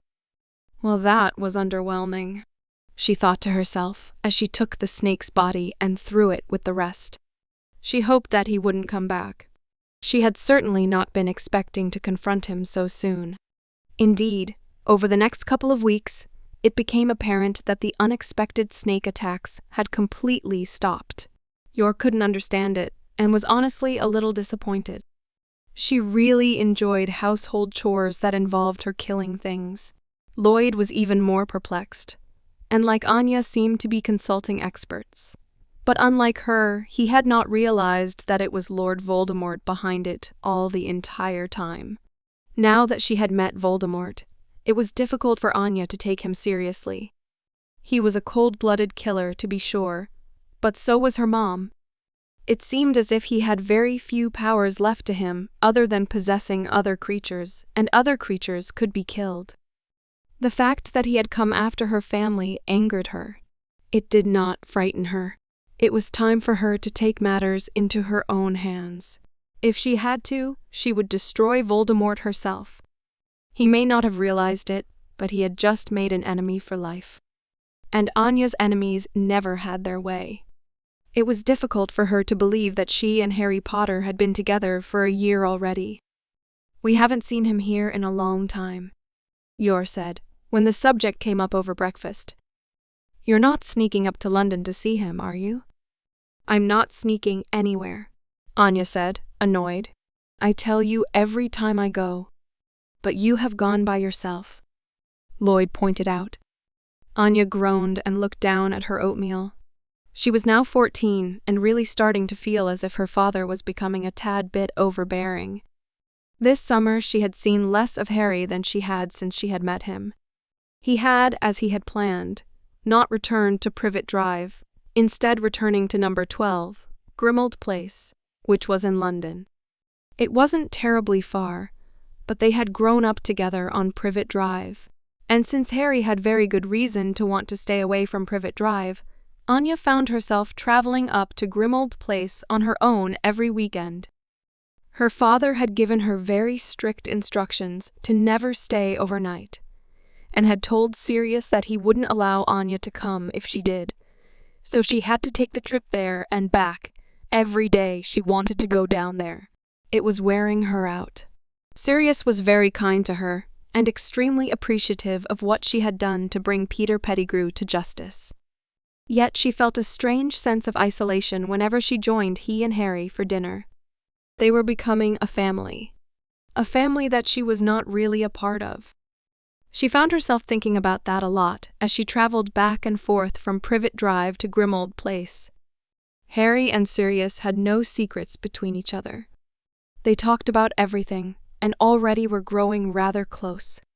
Her own family lied to each other constantly for one reason or another, and only she had ever really picked up on it. Her parents had gotten married out of a sense of duty and obligation. It had been a convenience for them. They had no trust in each other to be honest about who they really were and what they wanted to accomplish with their lives. As a child, Anya had simply rolled with it. She had been satisfied with the simple feeling of having parents who looked after her. But these days she began to feel as if things were about to fall apart. She was spending more and more time out of the house, and without her, the one thing that kept her parents together in spite of often being on opposite sides of any given conflict, things might never be the same again. She didn't talk about her problems with Harry. She didn't want to ruin what was likely the happiest time in his life by talking about her problems. She sat up in his room, the door firmly closed, while he talked incessantly about the upcoming Quidditch World Cup. She had never seen him so excited. "I hope you have fun," she said warmly. He cast her a look. "You're coming too." Anya was completely taken aback. "But I'm a muggle. My friend Ron's dad works at the ministry," Harry said. "We have it all cleared out, don't worry." She leapt back, distraught. "But I haven't asked for permission." She had been certain that her father would say no, but to her very great surprise he acquiesced, on the condition that he meet with Mr. Weasley first. Anya found herself a little bit nervous when Mr. Weasley arrived at her door. She was surprised to see how well they got along. Yes, I have a little girl myself," Arthur said, giving Anya a fond look. "I understand exactly how you feel. Yes, we'll take very good care of her."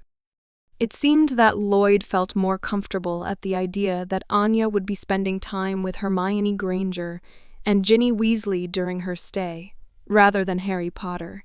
Upon making her promise that she wouldn't do anything that she would regret later in life, he agreed to allow her to go. And so she found herself heading off to number 12 Grimmauld Place with her suitcase in tow, feeling an odd mix of excitement and concern. She was happy that she had been invited, of course, but a part of her feared that she wouldn't fit in. Harry had told her about how much of a culture shock it had been for him to go from the Muggle world into the magical one, and Anya knew that she would likely feel much the same way. And unlike Harry, she didn't belong there. "Hi, Harry," she said when he greeted her at the door. Anya. She was surprised to find that Mr. Weasley had beaten her there. He came up from behind Harry, beaming, and touched her shoulder. Trip go all right? Yes, sir, Anya said politely. Good, good, Mr. Weasley said. I know how slow Muggle transit can be, and we couldn't have your parents see any magical methods of transport. I hope you understand. I do, Anya said. Her trip had not even really begun, and she was already being singled out. Excellent, Arthur beamed. We'll be going by Floo powder. You're small enough to come with me.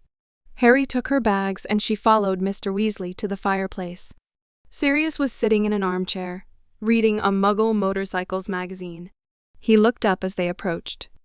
Hello, Anya, he said warmly as he set the magazine aside. How's your mum? Excellent, she said. She generally liked Sirius, but his pretty open interest in her mother had always gotten on her nerves. Oh, I wish I could go, Sirius said, sighing as he gazed longingly into the fire. But I can't justify it when so many people still believe I'm a murderer. He was thinking instead about how he would be spending his weekend alone, buying a new motorcycle and trying to pick up Muggle chicks. Anya had to stop herself from rolling her eyes as she turned to Arthur Weasley. What is Floo powder? He showed her how it was done. She found herself wedged in the fire with him, suitcase clasped tightly to her chest. The burrow, Mr. Weasley called, and then the flames consumed them. Anya stayed completely still until they stopped spinning. Eventually, she found herself tumbling out of the fireplace, gasping. Yes, it is quite rough when you're not used to it, Arthur said brightly as he stepped out after her. Hello, Molly. She was introduced to Mrs. Weasley, who immediately called her adorable. But before she could ask questions about how she met Harry, the fireplace burst alive again, and Harry Potter stepped through. Hello, Mrs. Weasley, he said brightly as he walked up to her. Anya was surprised at how fond of her he was. His thoughts indicated nothing but affection. I was just speaking to Anya. Mrs. Weasley beamed. How is your godfather? They chatted amicably for an hour after that. Ron and Hermione were there as well, and soon enough the four of them were chatting happily at the kitchen table as Mrs. Weasley bustled around, preparing them breakfast. Anya found herself very pleased with the food, and wished that her own mother could cook as well. You and Hermione will be rooming with Ginny, Mrs. Weasley told her. I'm sorry that we don't have more space, but I think it'll be fine, Anya assured her, casting a glance at Hermione. We're friends, aren't we? Hermione beamed at her. She led her up to their room, and Anya found herself struggling to find room to even put her suitcase. She found herself simply removing what she needed and placing it downstairs. She spent the rest of the day meeting the rest of the family. Fred and George took a liking to her immediately, considering she was so quick on the uptake when it came to her humor. Arthur Weasley kept asking her about her parents' work and their life as Muggles, and she did her best to answer. Percy Weasley seemed to disapprove of a Muggle being in his family's house and refused to give her the time of day. I still haven't met Ginny, Anya said to Hermione. She might be in her room, Hermione told her. Why don't you go see? Anya found herself trudging up back to her room, her mind awhirl with thoughts and feelings. So this was what a normal family was like. No wonder Harry was so fond of them. So fond, in fact, that if he had to choose between them and her, she was so distracted that she hardly noticed the thoughts drifting into her head as she reached for the door. Here she comes. Anya stopped, frowning. Why'd she stop? Can she smell the dung bomb? Anya wasn't sure what a dung bomb was, but she for sure didn't want to find out. Instead of reaching for the handle, she knocked instead. Ginny, she called. May I come in? She stopped, waiting. As she had expected, there was no answer from the other side of the room. Her thoughts, however, were running wild. If I open the door, the dung bomb will go off in my face. She has opened the door herself. "Come in," Ginny called. Anya pulled the handle and stepped back down the stairs. There was some kind of explosion, and Anya found herself gagging.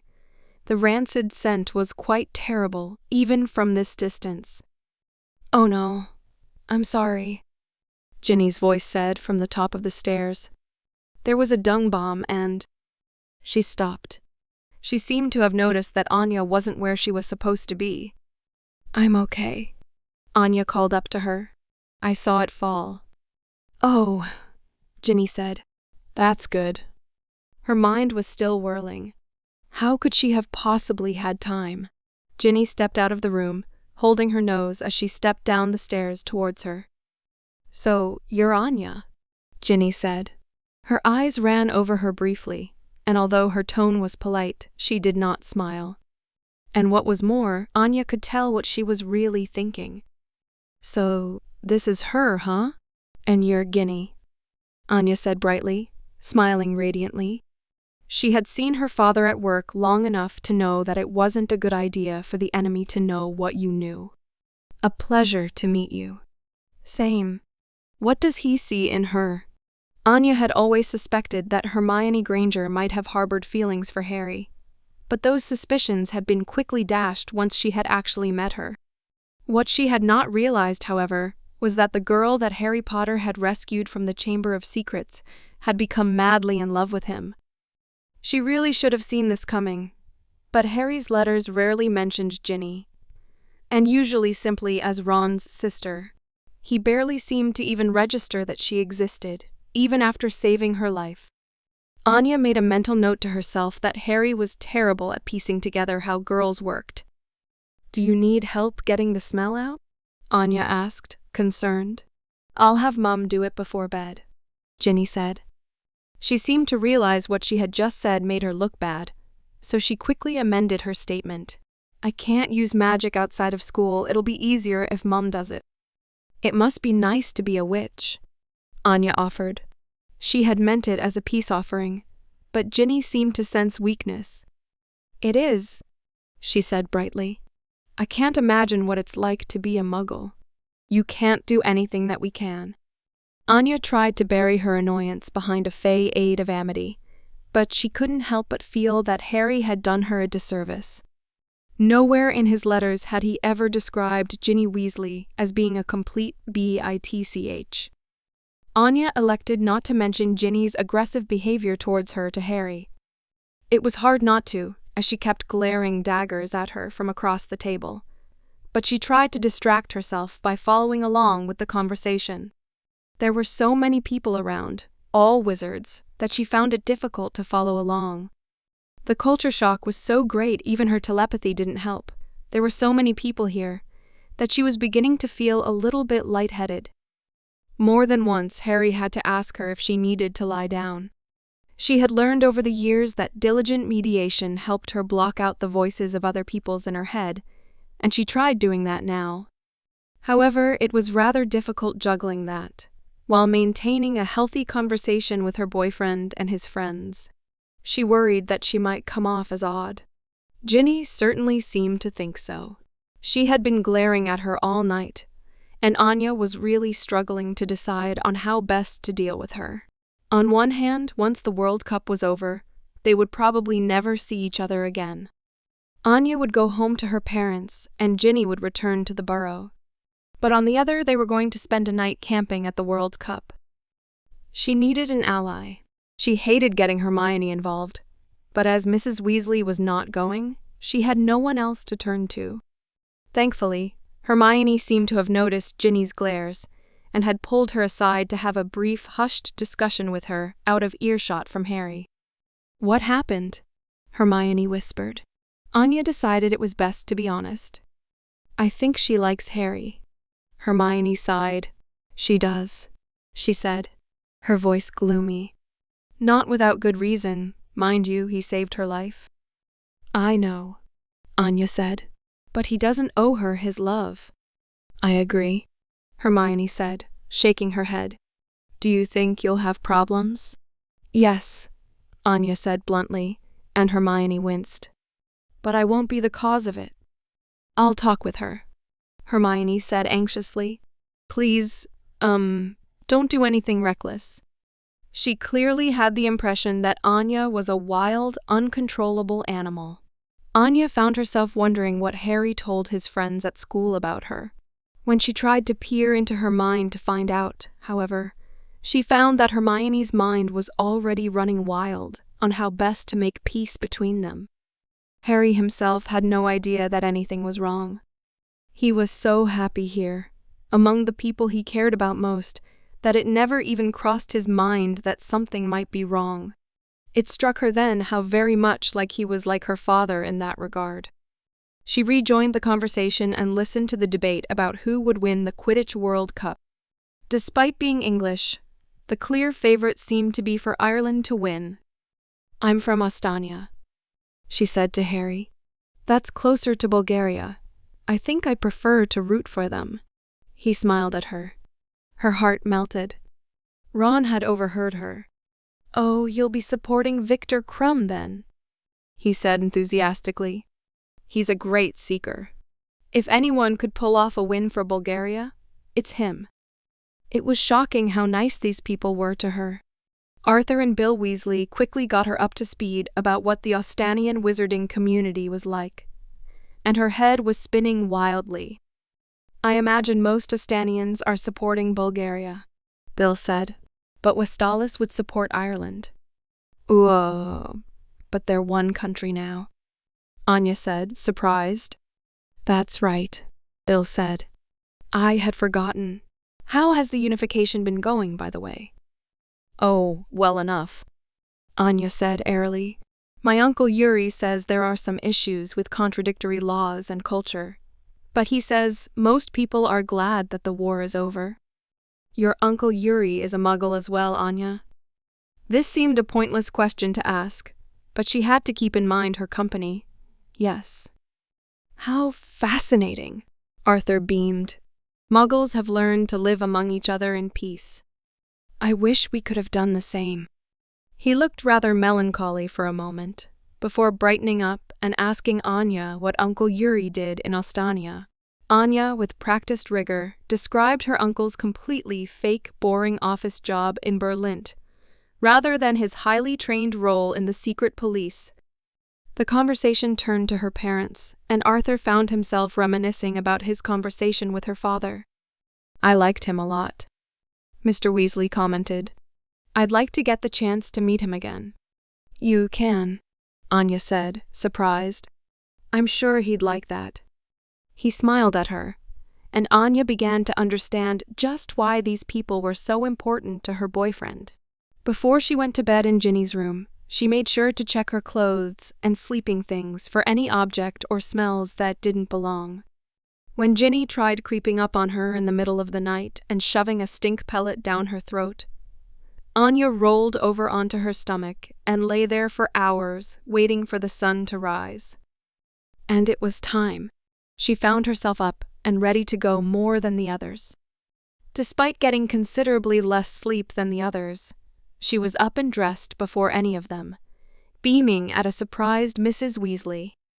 You're up early, she commented. I couldn't sleep, Anya told her. There was a weird smell. Mrs. Weasley wrinkled her nose, and she was thinking about Ginny's dung bombs. Anya smiled at her and sat down.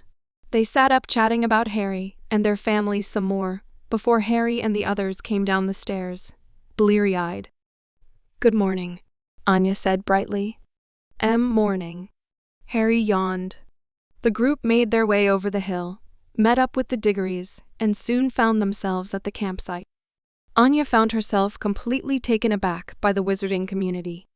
And because so many of the wizards were foreign, Harry found himself just as impressed as she was. We should see if anyone from Ostania is here, Harry told her. We should, she said, bouncing around on her heels. Is that okay with you? She asked Ron and Hermione anxiously. They agreed, and they found themselves taking a detour to the Bulgarian side of the camp, where the team colors flashed around them in a myriad of colors. It took them a while to locate anyone from Ostania.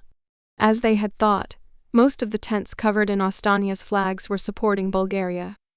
Those with Westalis were supporting Ireland. Westalis and Ostania are one country now, right? Hermione asked anxiously, as they peered at the variety of tents. Anya had barely registered the question. One of the tents seemed to be a miniature replica of the very castle her family had rented out to play, Save the Princess, when she was a child. Miss Forger? Anya jumped. She looked around guiltily at the crowd around her, trying to look at where the voice had come from. And then she spotted him. Professor Henderson. She could barely contain her surprise as the very man who had overseen her education at Aiden Academy made her way over to her. He looked the same as ever, tall and lanky. Old, yet elegant. He must have been in his 80s now, and yet he walked with the same spry step he had when she had first met him. "What are you doing here, sir?" she stammered. Her first assumption was that he had, by sheer coincidence, been camping in the area as an ordinary muggle. "The same reason as you, I imagine," he said. "The Quidditch World Cup. Bulgaria hasn't had a chance to win since I was a lad." He blinked at her. "I do not recall ever being informed that you were a witch." "I'm not," Anya said without thinking. Upon noticing his look of surprise, she quickly amended her statement. "My boyfriend is a wizard." "Ah."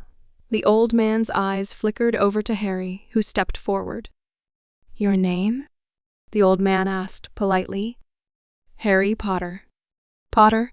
Henderson asked, his eyes flickering upward. "Yes, sir." "Wonderful," the man said. "Simply wonderful. It is an honor to meet you. Dear boy, you single-handedly stopped a dark age. Fears of Voldemort's powers reached even Ostania." "You're a wizard?" Anya blurted out. Henderson adjusted his monocle. "Still as outspoken as ever, I see," he said. "But to answer your question, yes, I am a wizard." "I had no idea," Anya said, amazed. She whirled her mind back to her days at Aiden Academy, back to when she had first met Henderson. Even with her mind-reading powers, she had somehow never caught on to what he really was. She imagined it was due to the stress of trying to acquire the 8 Stella stars, avoid being expelled, and complete her father's mission. Yes, Ostania handles magical education far differently than England, he said, his head held high in the air. "We allow our children to mix with Muggle children from a very young age. We feel it allows them a better chance to understand them. At 11 years old, those with magical potential get their magical education at Aiden Academy." "Wait a minute," Anya said. "You're saying if I had been born a witch, I wouldn't have had to go through that interview process?" "That is correct." She barely had time to curse her bad luck when Henderson went on. "I imagine you know Professor Dumbledore, my boy." "I do. I hold the man in the highest respect," Henderson told him. "He has done more for wizard-muggle relations than any man alive today." "He would be very happy to hear that, sir." Anya asked a number of questions about how all of her old friends were doing, and they eventually bid their goodbyes. "It's surprising when you start noticing magic all around you," Hermione told her. "Are you shocked?" "A little," Anya admitted. She wondered if anyone she knew had been a witch or a wizard. She was snapped out of her reverie when a pretty girl named Cho Chang waved at Harry with a smile. He raised his arm to wave back when Anya punched him in the back of the head. "Ow." Hermione and Ron laughed as they made their way back to camp. Anya helped them light the campfire the Muggle way, and they sitting around it, chatting, when an older man approached. Anya raised her head at the man in question. "Ah, Arthur," the man said. "This is Anya Forger?" "It is," Arthur said, a little bit cautiously. "Hello, sir," Anya said politely. "We are taking a very big risk in allowing you to attend our event." The man, Barty Crouch, told her sternly. "If it weren't for certain conditions, you would never have been allowed to attend the event." "I understand," Anya said. Privately, she wondered what those special conditions were, as Barty Crouch spun on his heel and strode off. Don't mind him, Arthur whispered. He's upset that Sirius was proven innocent. It made him look bad. She nodded, biting her lip. Sirius had had to come clean and talk about her involvement in capturing Peter Pettigrew.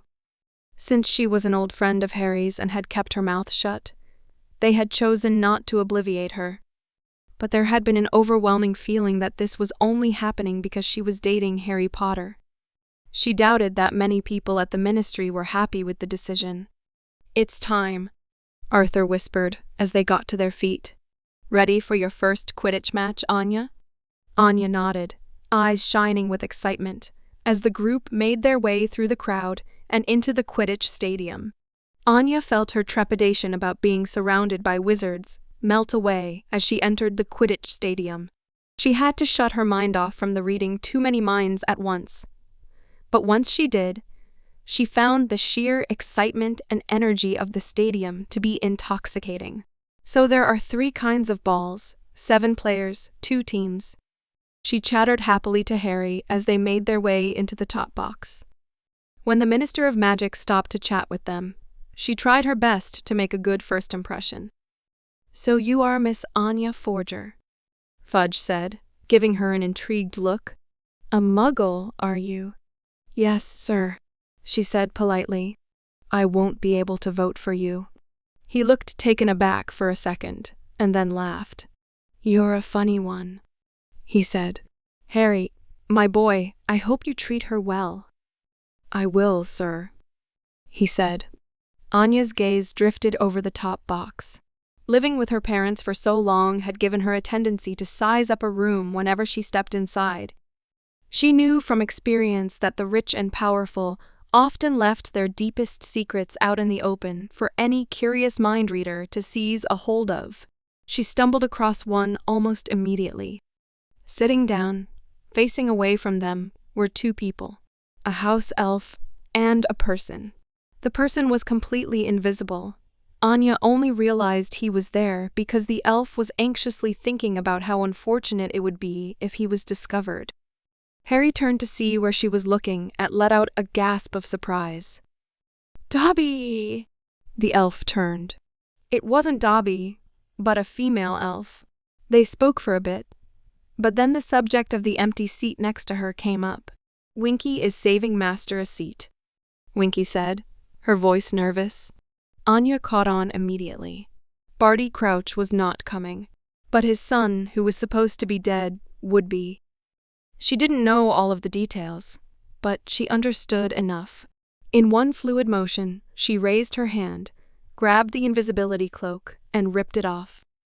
The entire top box let out an audible gasp and turned their way, as Anya relinquished hold of the cloak, as if in very deep surprise. Winky screamed and got to her feet, trying desperately to think of a cover story. What is the meaning of this? Fudge thundered, bearing down on them at once. You're Barty's son. The top box was in chaos. The crowd below looked up at them as the house elf, crying and wailing, threw herself in front of the other wizards, attempting to restrain Barty Crouch Jr. He sat there, smiling, blissfully unaware, as he was hauled away, likely to be interrogated by ministry wizards. Anya wasn't sure whether she had done a good thing or not. Harry, Ron, and Hermione were anxiously discussing the situation, but she said nothing. She clenched her legs with her hands and wondered why she couldn't just keep to herself and enjoy Harry's company. Despite the hiccup of the arrest in the top box, the game was a lot of fun. Harry had to explain a lot of the rules to her as she watched men and women on broomsticks zoom around the stadium at cheetah speeds. The game itself was overwhelming to begin with, but the sheer size and excitement of the crowd was making her head hurt from all of the thoughts forcing themselves into her head. She found herself feeling grateful when the match ended and the group made their way back down to the tent, chatting excitedly about the match. She sat quietly listening to them happily talk, and she had a strong, sudden feeling that she didn't belong here. She didn't know anything about wizards or Quidditch, and Harry looked so happy, even though she was feeling so miserable. She excused herself early and went to bed. Hermione seemed to have noticed, but when she tried to speak to Anya in their tent alone, Anya pretended to simply be asleep. It wasn't until the screaming started that Anya awoke. She barely registered what she was doing. She reached up, grabbed her bag, and had almost pulled out the gun she had hidden within when Mr. Weasley came barreling in. "We need to leave," he said. "Now." Hermione was sitting up, bleary-eyed, and Ginny let out a deep yawn as Mr. Weasley grabbed them both and dragged them out of bed. "What's the matter?" Anya asked urgently. "No time. Just run." She stepped out into the campsite and let out a surprised noise. Cloaked, hooded men were holding their wands aloft, seemingly hoisting an entire family in midair. Anya stood staring, transfixed. The panicked screams of panic in everyone's minds had thrown her completely for a loop. "There's nothing you can do for them," Mr. Weasley urged, as he pushed her. "Go on." Harry grabbed her hand and yanked her ahead. She let out a yelp as she was dragged along with the others. She turned back around to see Mr. Weasley turn back to the ground, wand raised. She gripped her gun tightly under her nightgown. It wasn't in her nature to run away from conflict. But with Harry and the others watching her, there was nothing they could do. They ran and ran into the forest. She, Harry, Ron, and Hermione. And soon enough, they were completely alone. "Where did the others go?" Ron asked nervously. Anya said nothing. She could hear their panicked thoughts, so they weren't far. Her real worry was on how best to ditch her boyfriend and his friends so she could go back and help. "Anya," Harry said softly. "Are you okay?" "I'm fine," Anya said shortly. She turned away from him and stepped past the trees. "Oh!" Standing leaning up against the tree was Draco Malfoy. "Well, look who it is," he sneered. "The mudblood and the muggle. God, I can't believe filth like you were even allowed in the stadium. I wouldn't even let you be a mascot." "Buzz off, Malfoy," Harry said angrily as he stepped in front of her. Anya felt a strong surge of affection for him. "Father's right," Malfoy said disparagingly as he cast a look over his shoulder. "Things are getting worse and worse all the time. First mudbloods and the squibs, and now muggles. What's next? Are we going to have a muggle minister of magic?" Anya took in a deep breath. She had had too much experience with rich brats to really be intimidated by these tactics.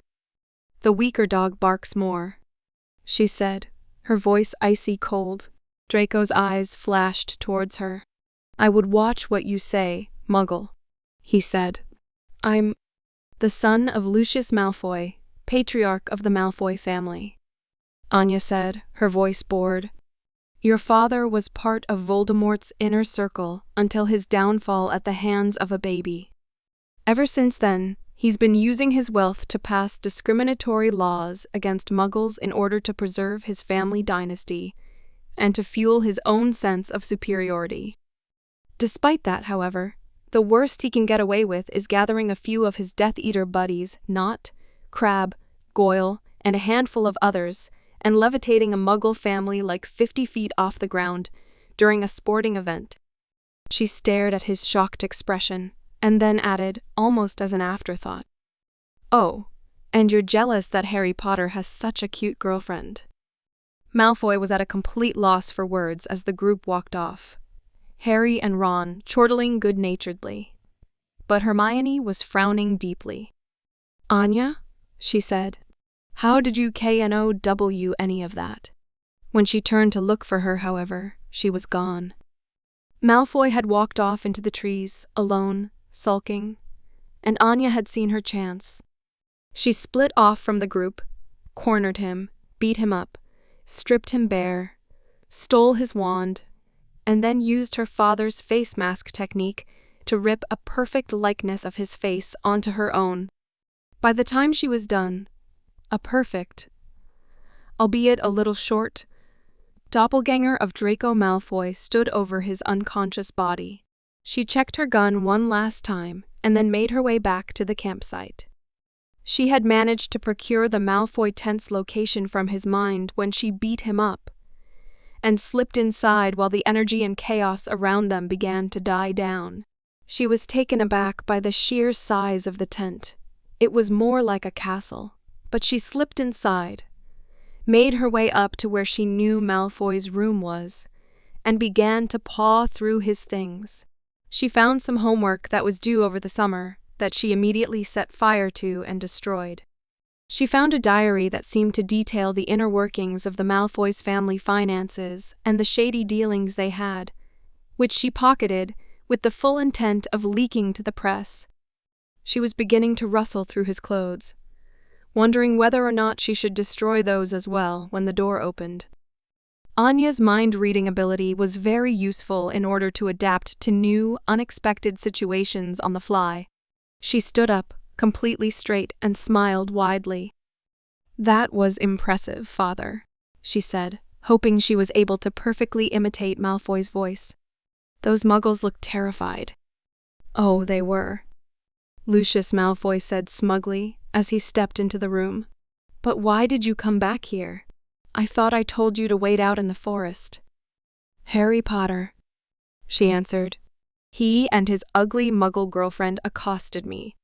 She had to stop herself from snickering. "Is that so?" Lucius Malfoy said. His mind was whirling with all kinds of things. Anya was disgusted to see just how much pleasure he had taken in hurting innocent people. Rarely had she encountered anyone so vile. "What did you make of her, then?" Anya had to choke back her laughter. "Well, she had stubby little legs and a vacant expression," she said. "I don't see what he sees in her personally." "Doubtless the headmaster put him up to it," Malfoy said, his voice disgusted. "The man would have us all marrying muggles." To her horror, he cast a look downward at her legs and frowned. The thought crossed his mind that he thought his son was quite a bit taller than that. But it was discounted just as quickly. He never paid much attention to his son. Malfoy gave him strict instructions to prepare for departure to the manor, and then left just as abruptly as he came. Anya gave one last look around the room, and deciding that she had no real interest in being carted off to Malfoy Manor, thought it best to leave the operation on how to best ruin Malfoy's family for another day. She left the tent, ripped off the mask and cloak, and ran off back to the forest. Her telepathy made finding Harry and the others easily, and by the time the fighting had stopped, they returned no one the wiser as to what she had just done. They spent the entire evening discussing what had just happened. She pretended to be afraid, but inside she was feeling a little smug. She may not have been able to uncover the Malfoys' family secrets today, but she was already well on the right track. In the next couple of years, once she had a better grasp on wizarding culture and their laws, she was sure that she would be able to topple their entire family dynasty and protect wizards and muggles alike. "I'm sorry about all this," Harry said, as they made their way back to the burrow. Anya gave him a confused look as he elaborated. "This wasn't what I hoped it would be. So much happened this weekend." "Oh, it was wonderful," Anya said. "Please, don't worry about it." Perhaps a little bit too wonderful, she thought bitterly, as Mrs. Weasley hugged all of her children and Harry. She doubted that she had anything of value to offer to Harry as a partner. Seeing a normal family interact with him made her wonder just how her own parents compared. Not for the first time, she found herself worried that once she was out of school and living on her own, her parents would split up. She was actually thinking about that when Harry hugged her goodbye and their others bade her farewell. She found herself traveling back to Privet Drive, alone and contemplative, wondering just where her life would be in the last couple of years. If her parents did split up, would Harry still care about her? Did he even really care about her now? If they split up, would they even care about her? She opened the door to their house and was surprised to see her mother and father waiting for her. "I'm pregnant," Yor said. Anya had to stop herself from fainting. The weeks and months went by in a daze. A part of Anya had honestly believed that Yor genuinely had no idea where babies came, and due to their peculiar family situation, she had honestly assumed that her parents had never even seriously thought about having children of their own. But out of nowhere, suddenly, they were preparing a room for the baby, discussing potential names, and wondering whether it would be a boy or a girl. Anya wasn't sure what to feel about this. On one hand, her parents seemed to be getting along better than she had ever thought they would. Ever since they had all met, she felt the only thing keeping them together was a wide range of circumstances that had nothing to do with being in love with each other. But now that they were having a baby, Anya had to face the cold, hard truth. They were in love with each other, and soon enough, they would have a child of their own. A child that would, in all likelihood, completely replace her. The thought was extremely depressing, though she told no one. She found herself more and more discussing the wizarding world with Harry in their letter to one another, and very little did she talk about her own life at all. He told her about how Barty Crouch had been stripped of his position at the ministry after he had been exposed as having broken his son out of Azkaban years before. "He's not happy with you," Harry had said. "You were the one who exposed the entire thing." She was also told about the Triwizard Tournament, and how the 3 champions had been selected. He had initially been unhappy that a Hufflepuff had been selected, but over time he began to really admire and like Cedric Diggory. It made her feel worried. His life was so interesting, it was only a matter of time until another girl caught his eye. She already knew Ginny Weasley was gunning for him, and she knew he was attracted to that pretty Asian girl, Cho Chang. It was only a matter of time until he decided he would much rather be with a witch than with her. These thoughts were why it came as such a surprise when Hedwig came flying in her window, carrying a bouquet of flowers. Anya was touched, but became downright ecstatic when she saw the message. "Will you come to the Yule Ball with me?"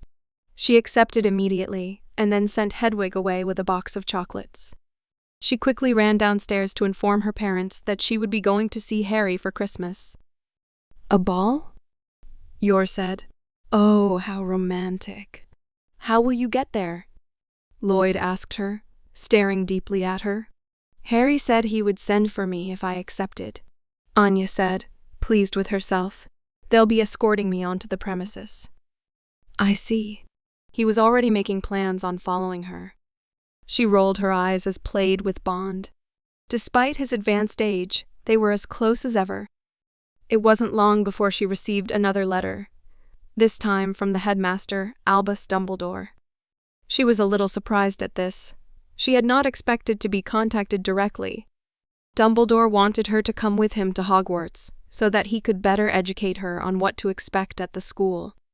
And of course, he politely requested that she not mention any details about the magical world to her parents. He arrived at their doorstep later that same evening, smiling pleasantly. He introduced himself to her parents, and they had tea together. Anya decided to leave them alone for this period. She would have her time alone with the headmaster soon enough.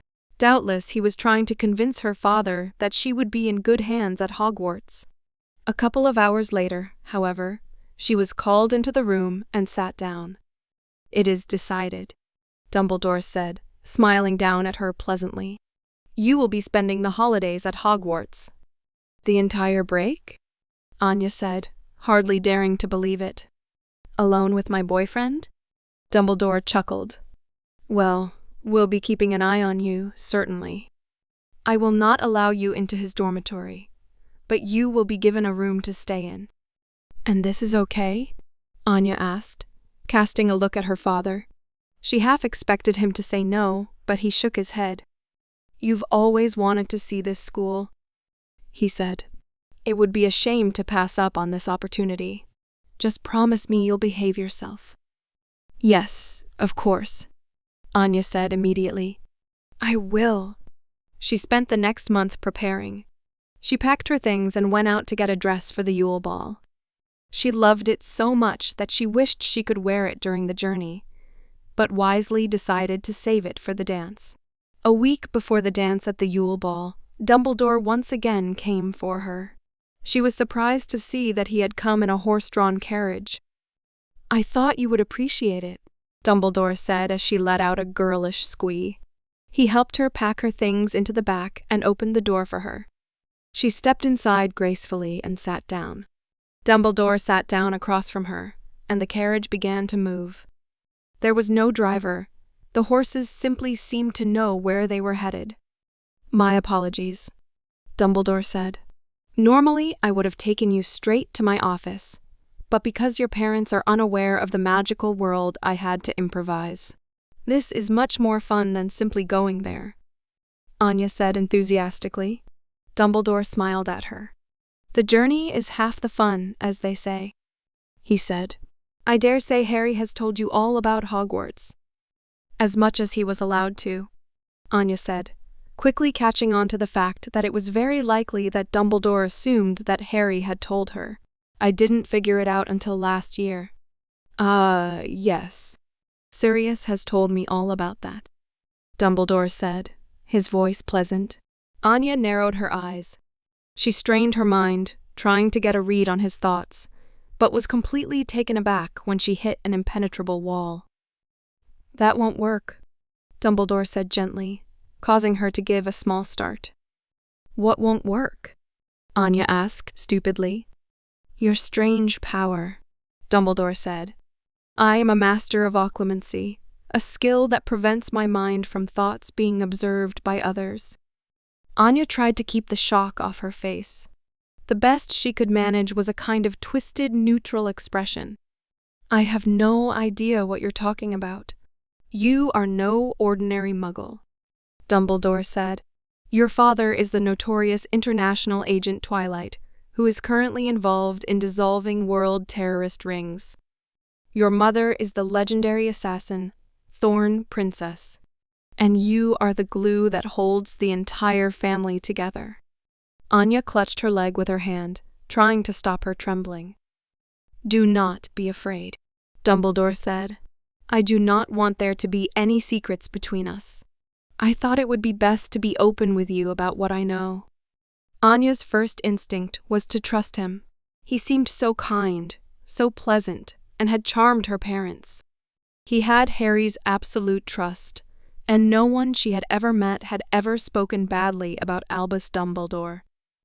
But she was Anya Forger. Lying about who she was came more naturally to her than breathing. "Headmaster, I have no idea what you're talking about," she said. "My father is a psychiatrist. I think you must be mistaken." "There is no mistake," Dumbledore said, his voice still pleasant. "Let us not keep secrets, Anya." He was trying to bait her into overreacting. It wasn't going to work. "I used to wish my father was a spy," Anya said, getting her bearings. "I'm a big fan of that manga Spy Wars. Have you ever heard of it?" "Heard of it? I own every volume." "Well, I used to pretend that father was secretly a spy," Anya said. "It was just a funny daydream from a stupid kid. It wasn't actually real." She tried probing his mind again to gauge his reaction, but was aghast to find that she once again hit the wall. It had always been hard to lie about topics this sensitive whenever her mind reading wouldn't be effective. And she was beginning to fear that she was up against someone she couldn't possibly handle. "Maybe that's why you think father is a spy," Anya said. "Because I thought he could be." Dumbledore's piercing blue eyes were staring right at her. She had no idea what he was thinking, and it unnerved her. "I can see why Harry likes you so much," Dumbledore said at last. "You have an unbreakable sense of loyalty to your family's secrecy." "I don't know about that," Anya said, trying to keep herself preening from the compliment. "Oh, we're here," Dumbledore said. Anya gave a small start and jerked her head out of the window. As if by magic, and considering current company, it probably was. The streets of Surrey had given way to a pathway that led up to a majestic castle. "This," Dumbledore said, smiling pleasantly, "is Hogwarts." The carriage rolled up to the front of the castle and came to a stop. Dumbledore was first to step out, and politely offered her his hand. She took it and stepped down onto the ground in front of the castle. It was even more beautiful than Harry had said it would be. The entire castle seemed to have been decked out in beautiful moving lights that flickered in between the towers. Dumbledore led her to the door and opened it. An older woman with a stern-looking expression was busy examining one of the Christmas trees that had been brought in when they walked in. The woman turned up to look at them, and then greeted Albus. "Is this Anya Forger?" the woman asked, peering down at her. "Yes, ma'am," Anya said politely, doing her best attempt at a curtsy. The woman smiled. "I am Professor Minerva McGonagall," she said. "I teach Transfiguration here. I am the head of Gryffindor House." "Oh, Harry's told me all about you," Anya said excitedly. McGonagall smiled. They bid their goodbye and Dumbledore led Anya to her room. They dropped off her things and then made their way to the Great Hall for dinner. She had barely stepped through the door before she saw him.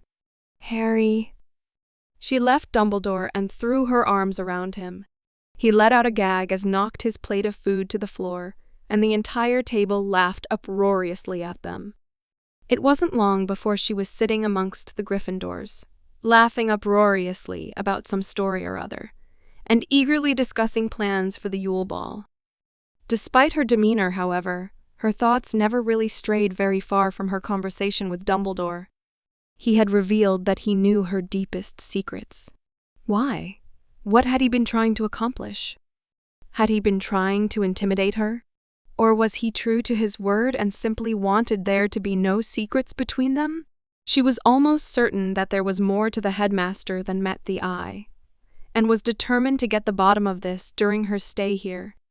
There were, however, other fish to fry.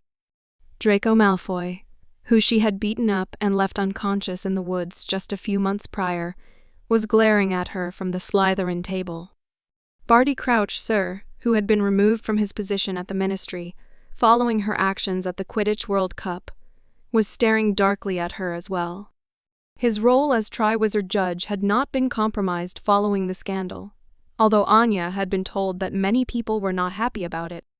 And to top it all off, Ginny Weasley was glaring at her from just down the table. She had barely been in the wizarding world for a full year and had already made a whole lot of enemies. She hoped that Dumbledore wouldn't soon be added to that list. The Yule Ball was a magical experience. Anya and Harry danced until they couldn't anymore and spent what felt like the entire night talking. It was like a dream. They had found a small alcove high above the castle to stare down at the flickering lights of the castle tower. They were completely alone. "Wow," Anya breathed. "This castle, it's even more beautiful than you said." She stepped up on top of the battlements and stared down over the edge. Harry, used to her reckless behavior by now, watched as she looked out over the horizon, her pink dress fluttering in the wind. "I wish I could live here," she said. "We could call it Anya's castle." Harry laughed. She smiled and turned around to face him. "I can see why you like it here," she said. "Why you never want to come home." His smile faded. She leapt down to stand beside him. She had never been tall, and although he wasn't tall himself, he still towered over her. "Can you blame me?" he asked. "There's nothing for me outside of Hogwarts. I have Sirius and I have you. Everything else is here," Anya said. "But you won't be in school forever." "Yeah," Harry said. His voice was glum. "I know. That isn't a bad thing," she chided. "You're going to have a great life after school." "I know it. Hogwarts is the first place I've ever felt at home," Harry said. "I can't just leave it." "You should look into teaching here," Anya suggested, "if you're that serious about never leaving. I'm sure Dumbledore would love to have you." "A teacher?" Harry repeated. "What would I teach?" "Defense against the dark arts," Anya said immediately. "Moody is leaving at the end of the year, right?" He grimaced. "I don't want kids asking me about Voldemort all the time. Just tell them in your very first lesson that you won't tolerate questions about that, Anya said. Easy. You have it all figured out, huh? Anya looked down and noticed that his hand was holding hers. Her heart fluttered. If we're still together, she said, I'll get to come here more too. If, Harry asked. Well, one of us could die. It was a pretty dark joke, one that she almost regretted, but the mood between them was so light and fluffy that he actually laughed. Most people don't marry the first person they date, Harry said. My parents got married before their first date, Anya told him. Before they even knew each other, actually. Really? He was surprised. Yes, Anya said. During the period of tension between Ostania and Westalis, single women were being singled out by the government as being potential spies from Westalis. My mother, well, she decided to get married purely to avoid being discriminated against. I never knew that, he said, surprised. They're so happy together. It's probably why they're only just having a child now, Anya said. It took them a long time to truly fall in love, I think. She fell silent. It suddenly dawned on her that she had never really so much about her family life to anyone. Although it was true that she had neglected key details such as the fact that Yor was an assassin, she had come dangerously close to opening up about the subject. She wondered whether she ever would tell him, even if they did get married. The thought was somehow very depressing.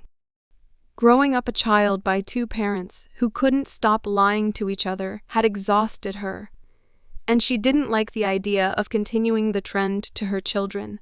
I've always thought of you as being your real mother, Harry said. I'm not even sure when I learned she wasn't. Do you remember your real mother?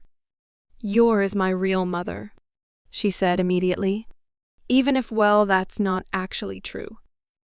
She shook her head. She had to remind herself Harry didn't know that Lloyd wasn't her real father either. I'm worried that they'll love the baby more than me, she told him. Anya, you shouldn't think that, Harry said, seemingly shocked. Why would they? Because this is their first child together, Anya said. I'm worried that I won't have a place in their family from now on. She smiled bitterly.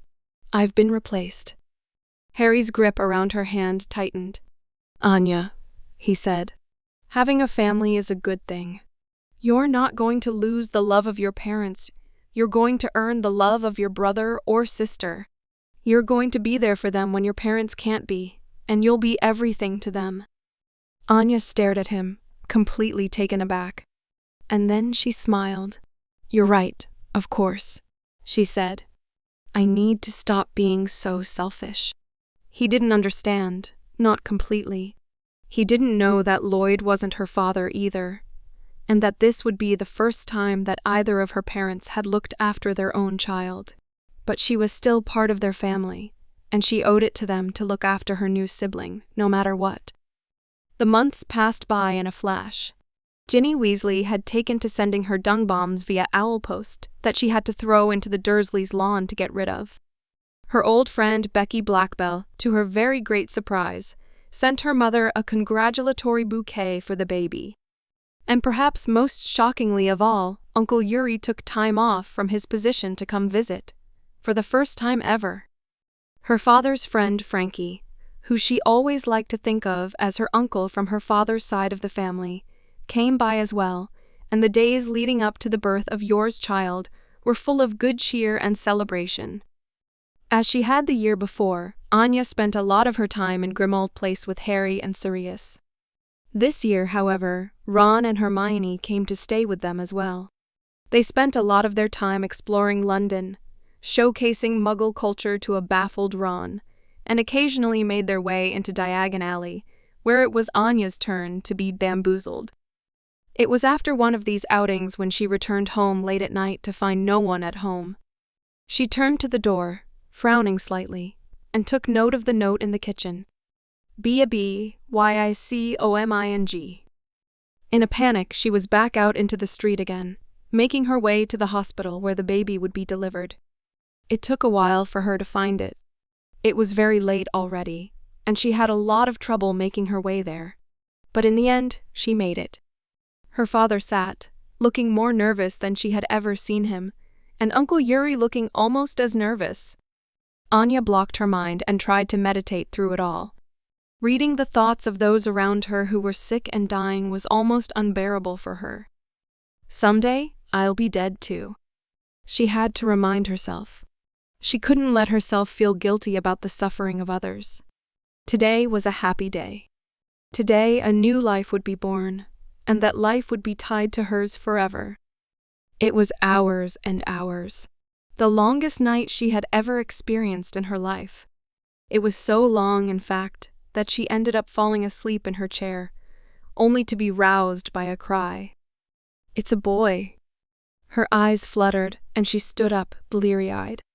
Her mind was bombarded with the thoughts that surrounded her, and she had to stop for a moment to gather her thoughts.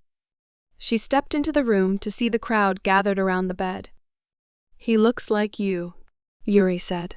"He has our red eyes." Anya yawned, rubbing her eye as she stepped into the room. She did a quick sweep with her powers, consuming the wide range of thoughts in the room, and got her first look at her baby brother.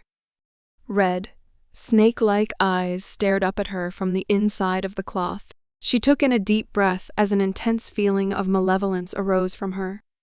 "Surprised?" Lord Voldemort thought smugly as Yor hugged him tightly. "His name is Tom," she said. Voldemort's eyes flickered up at her, clearly displeased, as Lloyd nodded and smiled. "A wonderful name," he said. "Anya, come have a look at your baby brother." She stopped forward and stared directly at him. It was unmistakable. It really was him. "Do not say a word," Voldemort warned her. "You will not be believed." "He's adorable," Anya breathed, trying desperately to hide her shock. "Tom's such a lovely name. I was worried you would call him something stupid, like Lord Voldemort." Tom shot her a disgusted look as Yor giggled. "No, his name is Tom," she said. "It feels right." The nurse came in and informed them that their visit was over and that Yor needed to rest. Lloyd was allowed to stay in the room as Anya and the others trooped out of the room. "Those eyes," Yuri was saying. "They really did look like my sister's." He seemed very pleased about the whole thing, but Anya's attention was fixed squarely right in front of her. Albus Dumbledore was sitting in the waiting room, his thumbs crossed. Anya approached him immediately. "Explain," she said, her voice enraged. "I can understand your confusion," Dumbledore told her. "Let me be brief. Voldemort has chosen to resurrect himself through childbirth. He possessed the body of your mother's unborn child and made it his own. The two are inseparable. For all intents and purposes, Lord Voldemort is your mother's son." "Why would he do such a thing?" Anya demanded.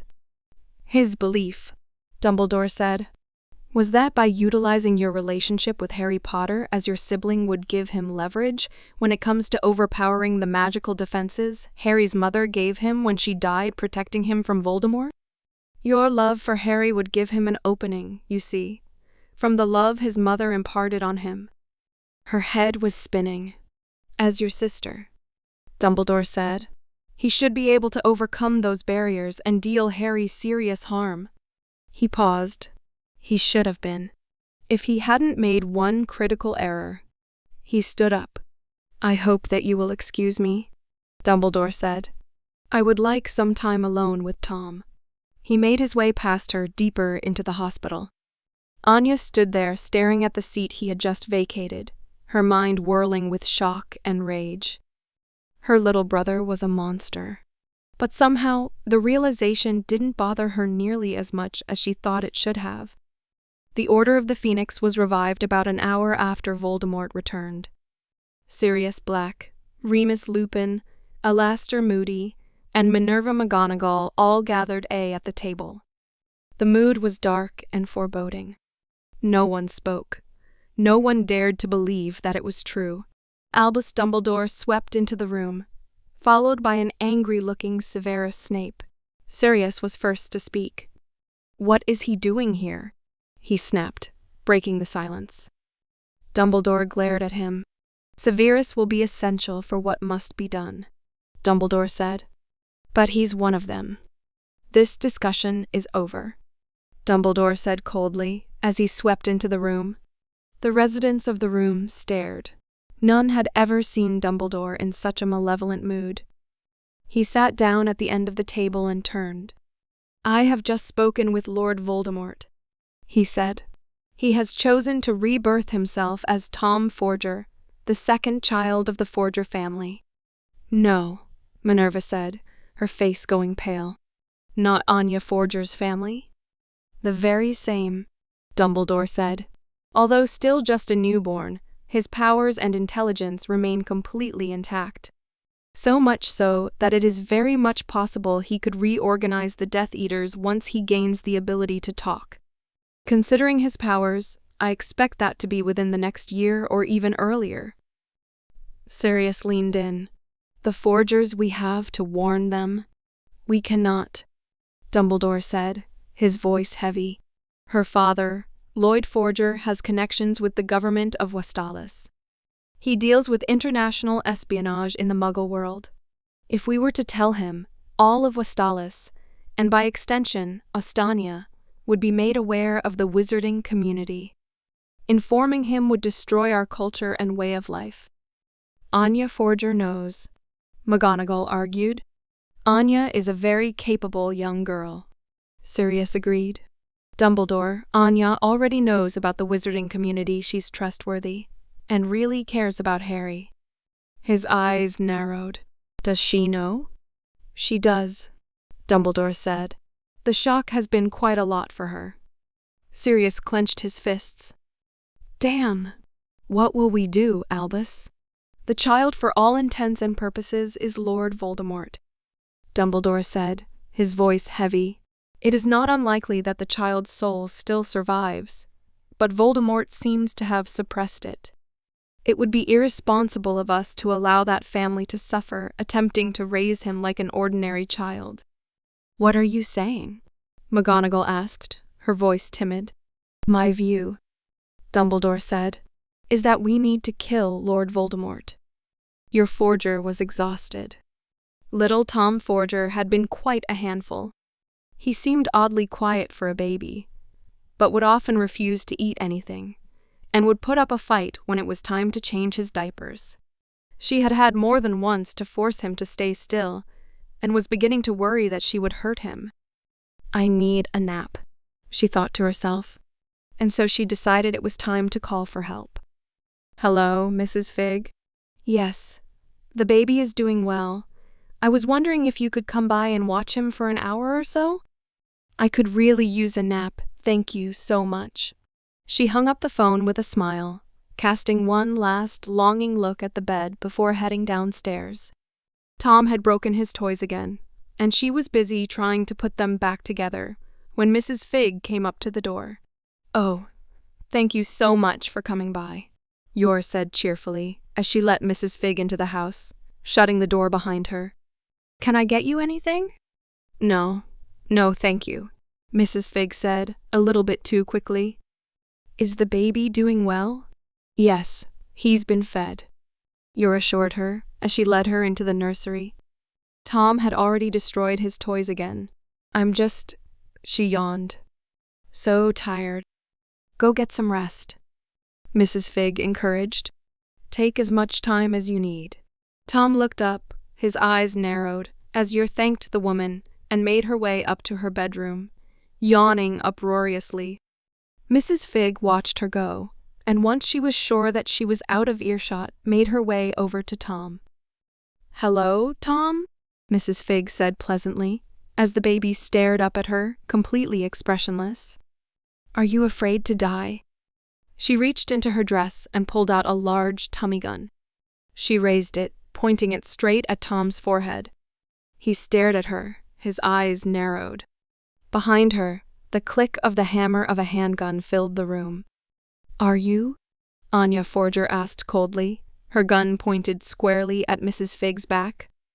Mrs. Fig turned her head. Anya, she said, her voice pleasant. I was warned that you might try to stop me. This baby is not what he seems. He's exactly what he seems, Anya said. He's my baby brother. In another life, he killed hundreds of people, including the parents of your boyfriend. Yes, Anya said. In another life. That does not absolve him of his crimes. Fig said, her voice on edge. Think about what you're saying, forger. I have thought about it, Anya said. Quite a lot, actually. Get out of my house. Mrs. Fig straightened her back, and then she whirled on her. Anya Forger had known that Arabella Fig was an assassin for years. She was a muggle that abused her status as being beneath the Ministry of Magic's notice to kill high-profile magical targets. The machine fired off multiple shots as Anya fired her own weapon, diving out of the way. She fired her own weapon, catching Fig in the chest. To her horror, however, the fabric that made up her coat seemed to be enchanted to be impenetrable. The bullet simply bounced off. She aimed her gun to try and catch Fig in the face, but she had already turned back to the crib. She let out a cry as a blast of intense light came from the crib, and she stumbled backwards, flailing widely, the gun firing all over the place. Anya half expected Yor to come charging back due to the noise, but a quick scan of the house revealed to her that she had already fallen fast asleep. She gritted her teeth and fired, aiming straight for Fig's head. She was staggering so wildly that the bullet went right past her and slammed into the wall behind her. She could hear Bond let out a startled yelp. Go wake up, Yor, she shouted as she fired again. Mrs. Fig, hearing the sound of her voice, whirled the gun around and fired. Anya read her mind and could see the general direction she was aiming. She leapt out of the way and slid across the floor, gun raised. She could hear Bond barking wildly. She wasn't sure how long it would be until you realized that something had gone horribly wrong. She raised the gun, intent on firing it again, but before she could, the door blew off its hinges. It flew across the room and slammed into Mrs. Fig, sending her slamming into the wall. Anya turned and had to stop herself from screaming. She had rarely, if ever, been in the same room with her mother whenever she showed her true colors. Gone was the ditzy, airheaded housewife, and in her place was an imposing, glowering woman with evil red eyes. Arabella Fig, Yor said, her voice low and sultry, as Mrs. Fig tried to push the door off of her. What, may I ask, are you doing with my children? Mrs. Fig, perhaps a little bit understandably, was completely taken aback. We were playing, she said, her voice lame. With real weapons? Yor asked as she strode into the room. She brought up her heel and brought it down on her wrist. Mrs. Fig let out a scream of pain as her wrist snapped into pieces. Anya had to stop herself from wincing. She lowered the gun as Mrs. Fig tried vainly to reach for her smaller handgun, but Yor reached down and lifted her off the ground with a single hand by the neck. Mrs. Fig cried out as Yor violently shook her. Give me one good reason why I shouldn't end your life right now, Yor said, her voice icy and cold. Mrs. Fig trembled.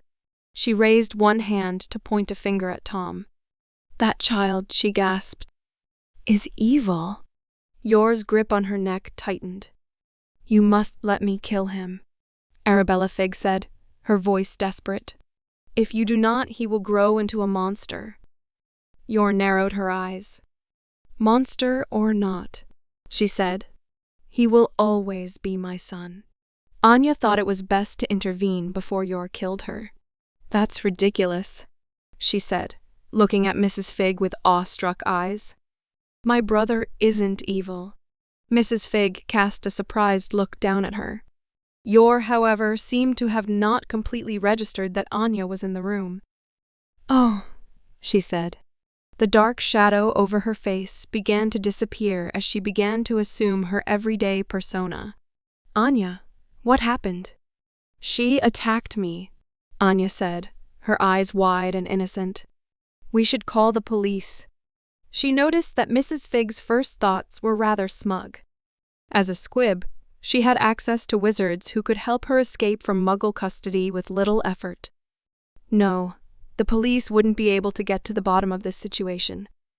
I should ask your father what he thinks, Yor said. Anya, could you go call him, please?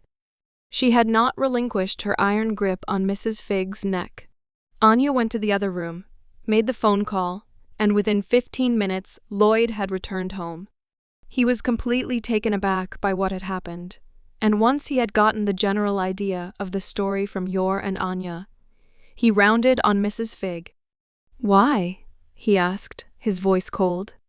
Why would you do this to us? Who put you up to this? Mrs. Fig stuck up her nose. I cannot say. Anya, of course, could read her every thought. Before she could find a way of revealing the information to her parents, however, Lloyd leaned in closer to her. We have ways of making you talk, he said. Oh, Arabella asked. So you will force the information out of me then? She sounded extremely confident. Yes, Lloyd said, his voice low. He turned to Yor. Yor, cook for this woman. The color in Mrs. Fig's face drained almost immediately. Being a resident of the neighborhood, she had heard the legends of Yor's cooking. Anya understood her fear. The mere thought of being her position made her nauseous. No, she said. You wouldn't. I mean, I'm not hungry. Nonsense, Yor said as she got to her feet. I'll see what I can whip up. Lloyd and Anya stood in silence as Mrs. Fig, pale and sweaty, waited for Yor to finish cooking. Smoke was pouring from the kitchen in 5 minutes, and a small explosion followed in 10. A noxious, disgusting smell soon followed, and Anya felt herself growing faint. In 20 minutes, Yor came out of the kitchen, holding a plate full of— No, stop, Mrs. Fig shouted, shifting about in her chair wildly. I can't eat that. That would kill me. Open wide, Yor said, her voice grim, as Lloyd forced her mouth open. She raised the spoon and inserted it into Mrs. Fig's mouth. She let out a scream of pain and disgust. In moments, she was a blubbering mess. It was Dumbledore, Albus Dumbledore. He made me do it. He wants your son dead? He's a wizard. The Order of the Phoenix is coming to get you. DONMAKEMEETANYMOREPLEASE. The name of the Forger family's enemy was now known. The Order of the Phoenix wanted Tom Forger dead. After the incident with Mrs. Fig, the baby was never left alone. Yor and Lloyd hovered him like hawks, firing shots at sudden movements and being incredibly on edge. WISE had not been able to procure any information on the Order of the Phoenix or Albus Dumbledore, but they had been able to pull up Arabella Fig's Muggle records. Despite clearly being trained as an assassin, there was no indication she had ever committed any wrongdoing, in Westalis or anywhere else. As they were living as a normal family in a foreign country, Lloyd was forced to let her go. It wasn't long after that when Anya saw her on the street, read her mind, and realized it had been obliterated. Not only had the memory of their encounter been removed, but all recollections of Dumbledore and the Order of the Phoenix along with it. Anya was not surprised when she came home one day to find Albus Dumbledore in their sitting room, smiling pleasantly. Ah, Anya, he said jovially as he stood up. Little Tom and your parents are out for a little walk. Hello, Professor, she said cheerfully as she walked towards him. How are you? She drew the knife from underneath her sundress and slashed it across his chest. Dumbledore stood completely still, smiling pleasantly. As the knife contacted his skin, it bent like rubber. Now, Anya, he said, his voice still light and friendly. I am not here to fight. I simply wish to explain the situation to you.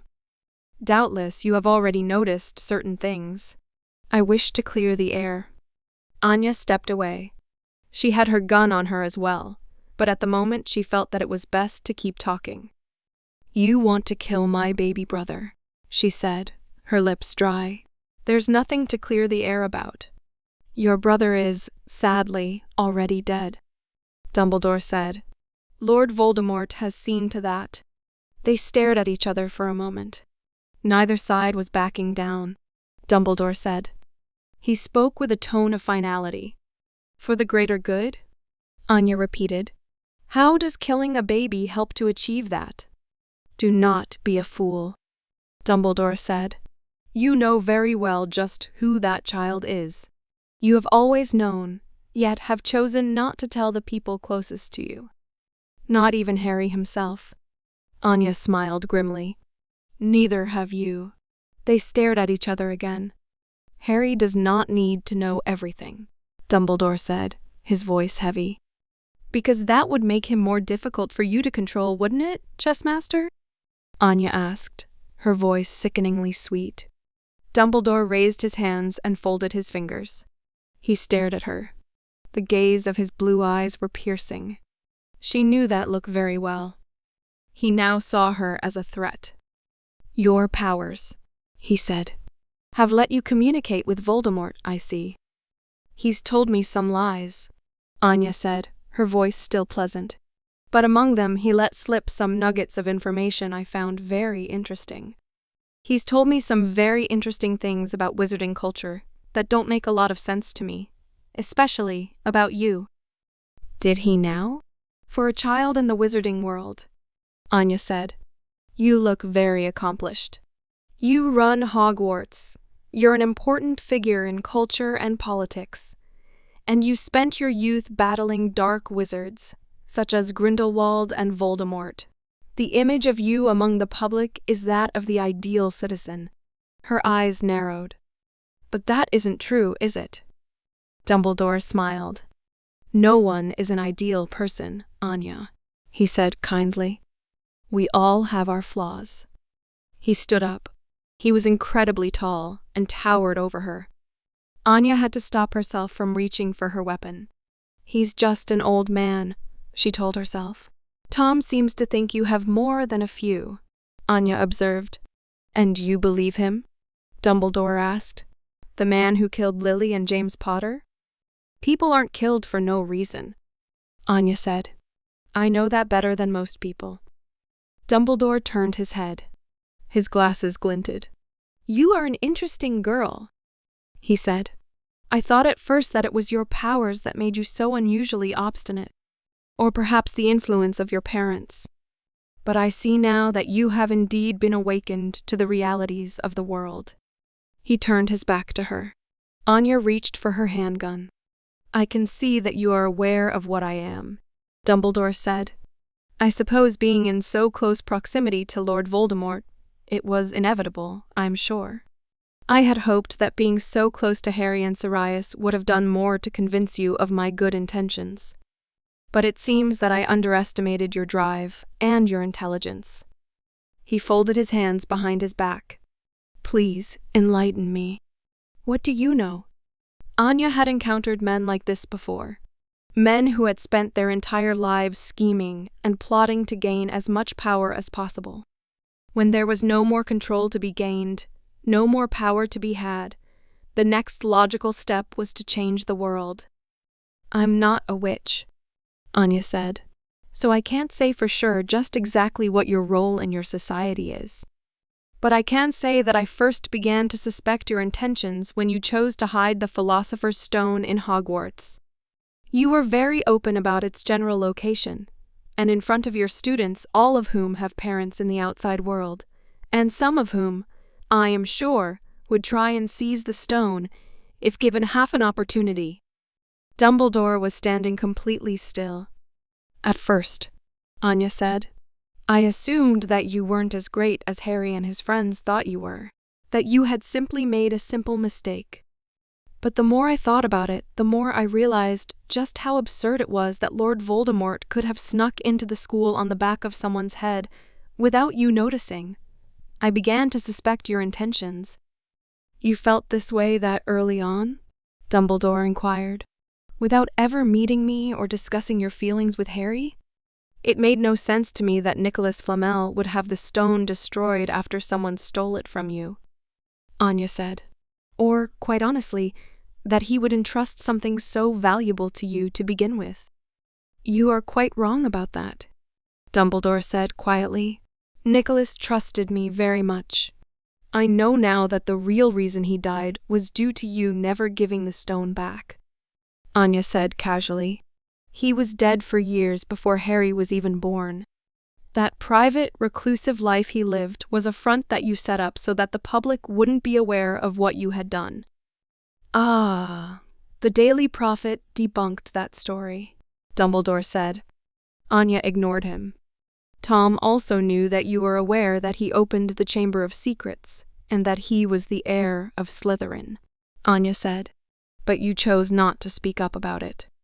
You defended Rubeus Hagrid and won his undying loyalty, but you never did much to restore the rights that he lost after he was expelled from Hogwarts. Even after the truth behind the chamber was exposed, and Hagrid was proven completely innocent. Your views on these matters are based on nothing but pure conjecture, Dumbledore said. Voldemort is manipulating you. What Tom has told me makes too much sense, Anya said. You have personally overseen the education of every wizard in the United Kingdom and all surrounding territories. You are worshipped as the greatest mind of your generation, and all of the powerful players at the Ministry of Magic come to you for advice.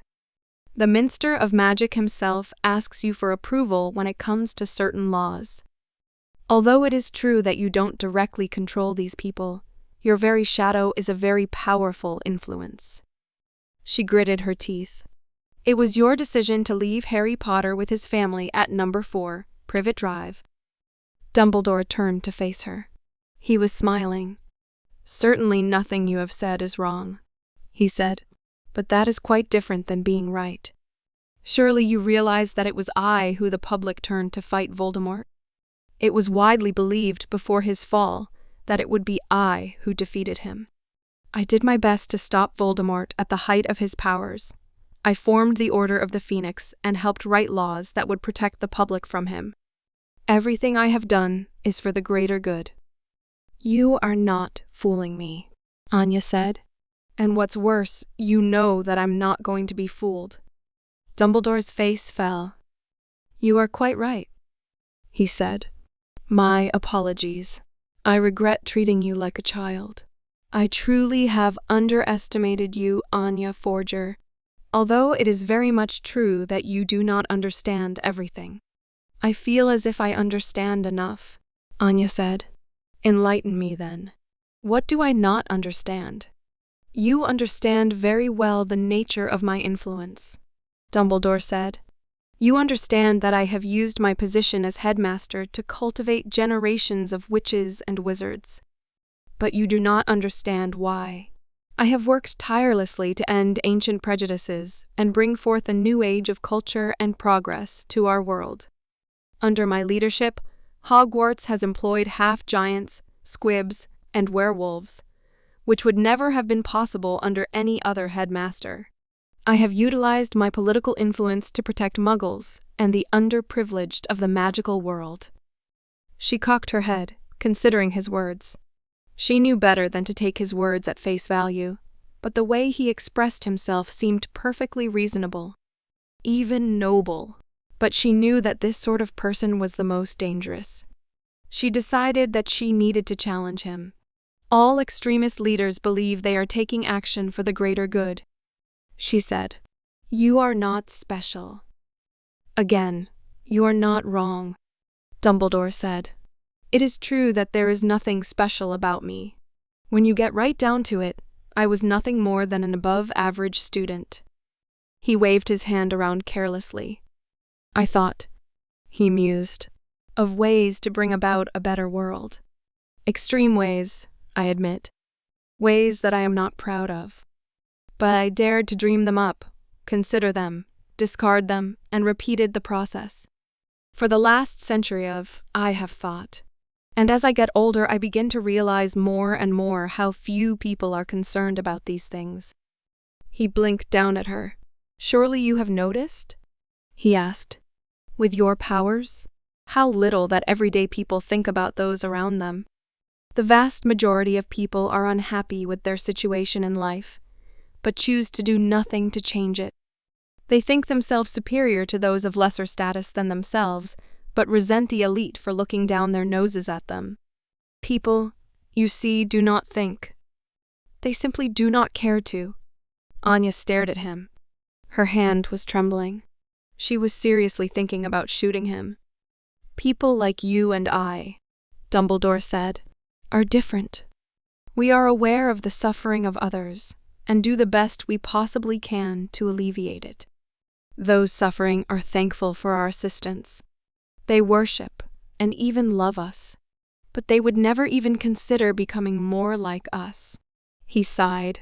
He shook his head. Oh, but I have been prattling on, he said. Perhaps I have said too much. You haven't told me anything. Anya snapped. What are your plans for Harry? Why are you fighting Voldemort? What's your endgame? I think, Dumbledore, that this conversation is over. He brought his hands together and exploded into a ball of flame. Anya flinched as the wave of heat washed over her, and then he was gone. All right, Tom. I've changed your diapers, I've fed you, and I've helped put you to sleep. Time to spill everything you know. Tom Forger blinked up at her. And why should I do that? His thoughts, usually so tightly controlled behind occlumency, were as clear as day to her today. What is Dumbledore's endgame? Anya asked. An interesting question, Tom said. I wish I knew all of the details, but I will tell you everything I know. He paused. It is a difficult story to tell, he admitted. Where should I begin? Let's start with the beginning, Anya said. Why did you kill Harry's parents? That is very far from the beginning, Tom said, a little bit gruffly. The parents themselves are inconsequential. It was Harry himself that I was interested in. Harry? Anya asked, a little surprised. Why? A prophecy, Tom explained. A prophecy that was delivered to Dumbledore by the great seer, Sybil Trelawney. In it, she describes a boy that will destroy me, completely and utterly.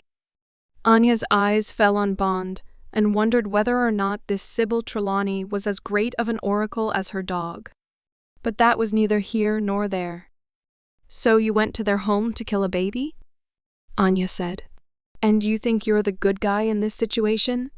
You have seen Dumbledore, Voldemort said, his voice firm. You know what he is capable of. Everything I have done to stop him. To stop him from doing what, exactly? From destroying our world.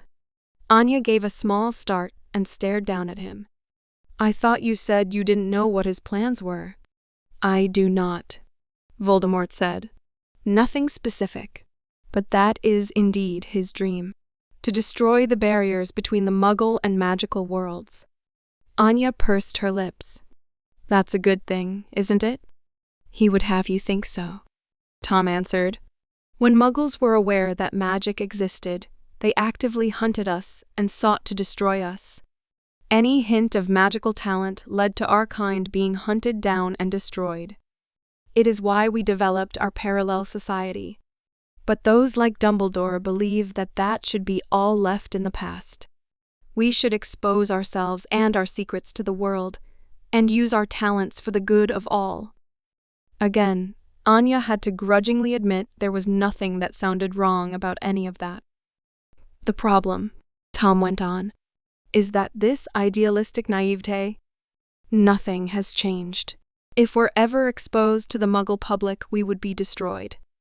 Most wizards do not grasp the scope of the Muggle population. They outnumber us 100 million to 1. Our only true weapon against them is secrecy. But Dumbledore thinks it can work? Whether it works or not is inconsequential to him. He has spent an entire lifetime weakening the barriers between our worlds. He will see it done, no matter the consequences. It was no different than the conflict between Westalis and Astania, Anya thought unhappily. There were no true good guys or bad guys. Everyone had their own agenda. She didn't trust Voldemort to begin with, but now she understood that she couldn't trust Dumbledore either. I did everything in my power to stop him, Voldemort said. But in the end, I failed. In the 14 years since I lost my powers, Dumbledore has done nothing but entrench his powers. An entire generation of wizards believe that he can do absolutely no wrong. Even Harry Potter himself. She kept the conversation in mind as she sat up that night, watching the street from her window. More than a handful of wizards were walking by, clearly observing their home on Privet Drive. She could tell they were wizards by their dress. Many tended to stick out as being rather out of fashion, with large top hats coupled with canes and bright yellow coats.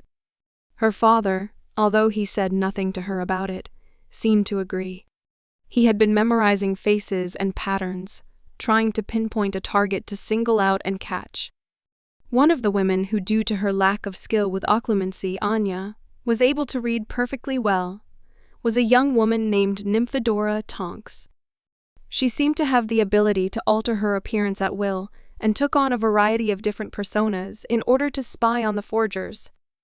She was, however, so overconfident in her abilities to conceal herself that she didn't realize that her father was on to her. For about a week, the two watched each other very closely until Tonks fell completely in love with him and started wondering what the purpose for all of this was, and distanced herself from the family. These seemed to be normal people, Anya noted, as she caught sight of a poorly dressed Arthur Weasley hurrying along the street, pretending not to be watching their house. Of course, Voldemort said. Did you think Dumbledore clues and his allies onto his true nature? No. These people believe they are doing good by doing his bidding. They would gladly die for him. They're good people then, Anya said, a little bit unhappily, as she thought about how jealous Nymphadora Tonks was of her mother. There are no good or bad people, Voldemort said a little impatiently. Only weak and powerful ones. The powerful use the weak in their games of control. Which am I? Anya asked. Powerful? Or weak? Tom giggled, throwing his pudgy little arms in the air. Anya rolled her eyes and handed him his bottle of milk. It certainly was a poor period in her relationship with Harry. She had to pretend as if her family still didn't know about wizards, and that her mother hadn't given birth to Lord Voldemort. It had led to a lot of stilted, awkward exchanges between them. So many, in fact, that she was becoming concerned that he was beginning to become interested in another girl. This is all your fault, she told Voldemort, as she tried pouring her feelings into a letter without actually telling Harry was wrong. Tom giggled again, kicking his feet in the air. If love is so great, he said, why does it hurt so much? Anya cast him an exasperated look. Have you ever been in love? Never, Voldemort said. He sounded proud of the fact. All I need is power. And milk, Anya said. And the love and care of your family. Pa, Voldemort said, trying to spit. It came out as a kind of drool. Love? You do not love me. Of course I do. You're my little brother. I am older than your parents, girl, and will destroy your entire family once I am a man grown. Your mother will grovel at my feet, and I— Will this be before or after you kill Harry? She asked, interrupting him. Before, he said immediately. Your mother needs to be dealt with. Why? His eyes narrowed. She's dangerous. What? She giggled. Are you scared she'll ground you? Stop you from getting the boys back together to throw rocks at people's windows? You mock me, Voldemort said, but yours will be among the bodies. She poked his forehead affectionately. Now how exactly are you going to do that? First, Tom said, I will grow into an adult. If it wasn't for us, you would have been killed by Dumbledore's people already. Tom ignored her. I will attend Hogwarts as an 11-year-old. I will utilize my vast resources to build up my army to undo the subversion that Dumbledore has inflicted upon the youth. When he knows perfectly well who you are, he will be dead by then, Tom said dismissively. I will send your mother after him. Your evil plan is to ask Mommy for help? She isn't my mother, Voldemort said. She gave birth to you. Through a dark ritual, yes, Voldemort said. She means nothing to me. What purpose did this dark ritual serve? Anya asked. By being born to your mother, I have bypassed the natural barriers that Lily Potter gave to her son when she sacrificed herself to protect him. Since you and I are brother and sister, and he is your lover, I will be able to penetrate these barriers. Would that work, even though I'm adopted? There was a very awkward silence. Repeat yourself. Don't tell me, Anya said, unable to keep the grin from enveloping her entire face. You didn't realize I'm not related by blood to either of my parents? Voldemort was completely silent. His mind had seemingly shut down. It seems like your 18-year-long plan was a wash from the word go, Anya said, unable to hide her amusement. Do you want some more milk, Tom? Arthur Weasley gripped his robes as the elevator descended into the depths of the Ministry of Magic. Although he was the head of a department, he rarely had reason to be summoned directly into the Minister of Magic's office. Stick to Dumbledore's plan, and everything will be all right. He greeted Dolores Umbridge, Fudge's secretary, cordially, and was shown into his office. He was taken aback to see Barty Crouch in the room as well when he entered.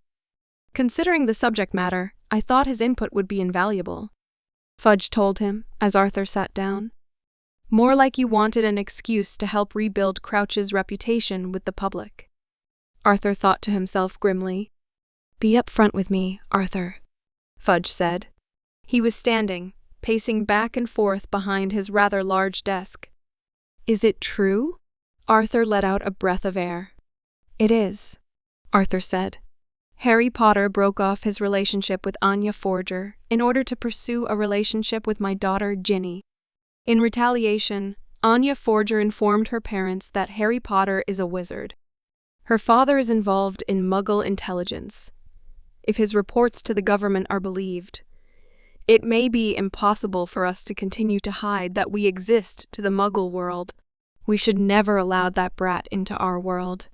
Barty snapped, his voice ice cold. Now, Barty, Fudge said, a little bit apprehensively. Her situation was unusual to begin with. She realized that Harry Potter was a wizard on her own, and told no one for several years. I was personally convinced she would take the secret to her grave. But I suppose the pain from the end of her relationship must have driven her to lash out in the worst possible way. This is why. Barty Crouch hissed. Muggles should have no place in our society. I agree, Fudge said quietly, but that is neither here nor there. I met her several times and thought she was just lovely. I could tell that Harry liked her as well. Doubtless, he too felt that she wouldn't betray his trust in this way. He looked at Arthur. What does Dumbledore think? Dumbledore's recommendation, Arthur said, is for trained oblivitors from the Ministry to enter the home and wipe the minds of all the residents. He thinks that everything from the past year or so should be completely removed for the parents. But Anya should be stripped of all of her knowledge of Harry Potter entirely. Fudge said. Perhaps that is a little bit unreasonable. If she truly revealed the secret in the heat of the moment, perhaps. It is not unreasonable, Crouch growled. You're being too soft on them, Cornelius. Fudge sighed. You're right, he said. Dolores? Umbridge popped her head in through the door. Yes, Minister? She simpered. Please send a team of oblivitors to eliminate the memories of the entire Forger family, Fudge said. At once, sir. The door closed. This is a matter of the utmost secrecy, Fudge said, patting his head with a handkerchief. None of this leaves this room. Do you understand me? Arthur nodded. A part of him felt a little bit guilty for what had he had to do to Anya. But he knew it was for the best. Ginny Weasley gripped onto Harry's arm with a squeal, leaning her head against his shoulder. "Wasn't that romantic?" she gushed, as the two walked through the streets of Hogsmeade. Her 4th year at Hogwarts had been wonderful. Immediately after the term had started, Harry had come up to her and asked her out. And the rest was history. They had been together ever since. It had been the most wonderful 2 weeks of her life, and she had felt as if she were walking on air ever since. She could practically hear the wedding bells in the air as they walked along the snowy Hogsmeade grounds. The Christmas spirit was surrounding them both. Lights were flickering. Children were laughing. It was the best night of her life. But Harry seemed a little bit distracted. He was gazing off into the distance, as if he was trying to remember something very important. She gripped his arm. "What's wrong?" she asked tenderly. He looked at her. His eyes looked somewhat vacant. "Nothing's wrong," he said. "You're beautiful." She blushed, and then smiled up at him. She never seemed to get tired of him saying it. She smiled to herself as she cast another look at their surroundings, and let out a surprised cry as she came face to face with Hermione Granger. "Good evening, Ginny," Hermione said brightly. She was clinging onto her brother's arm. Harry had been spending so much time with Ginny over the past 2 weeks that Ron and Hermione finally got over their issues and started dating. "Hello, Harry." "Oh," Harry said. "Hello."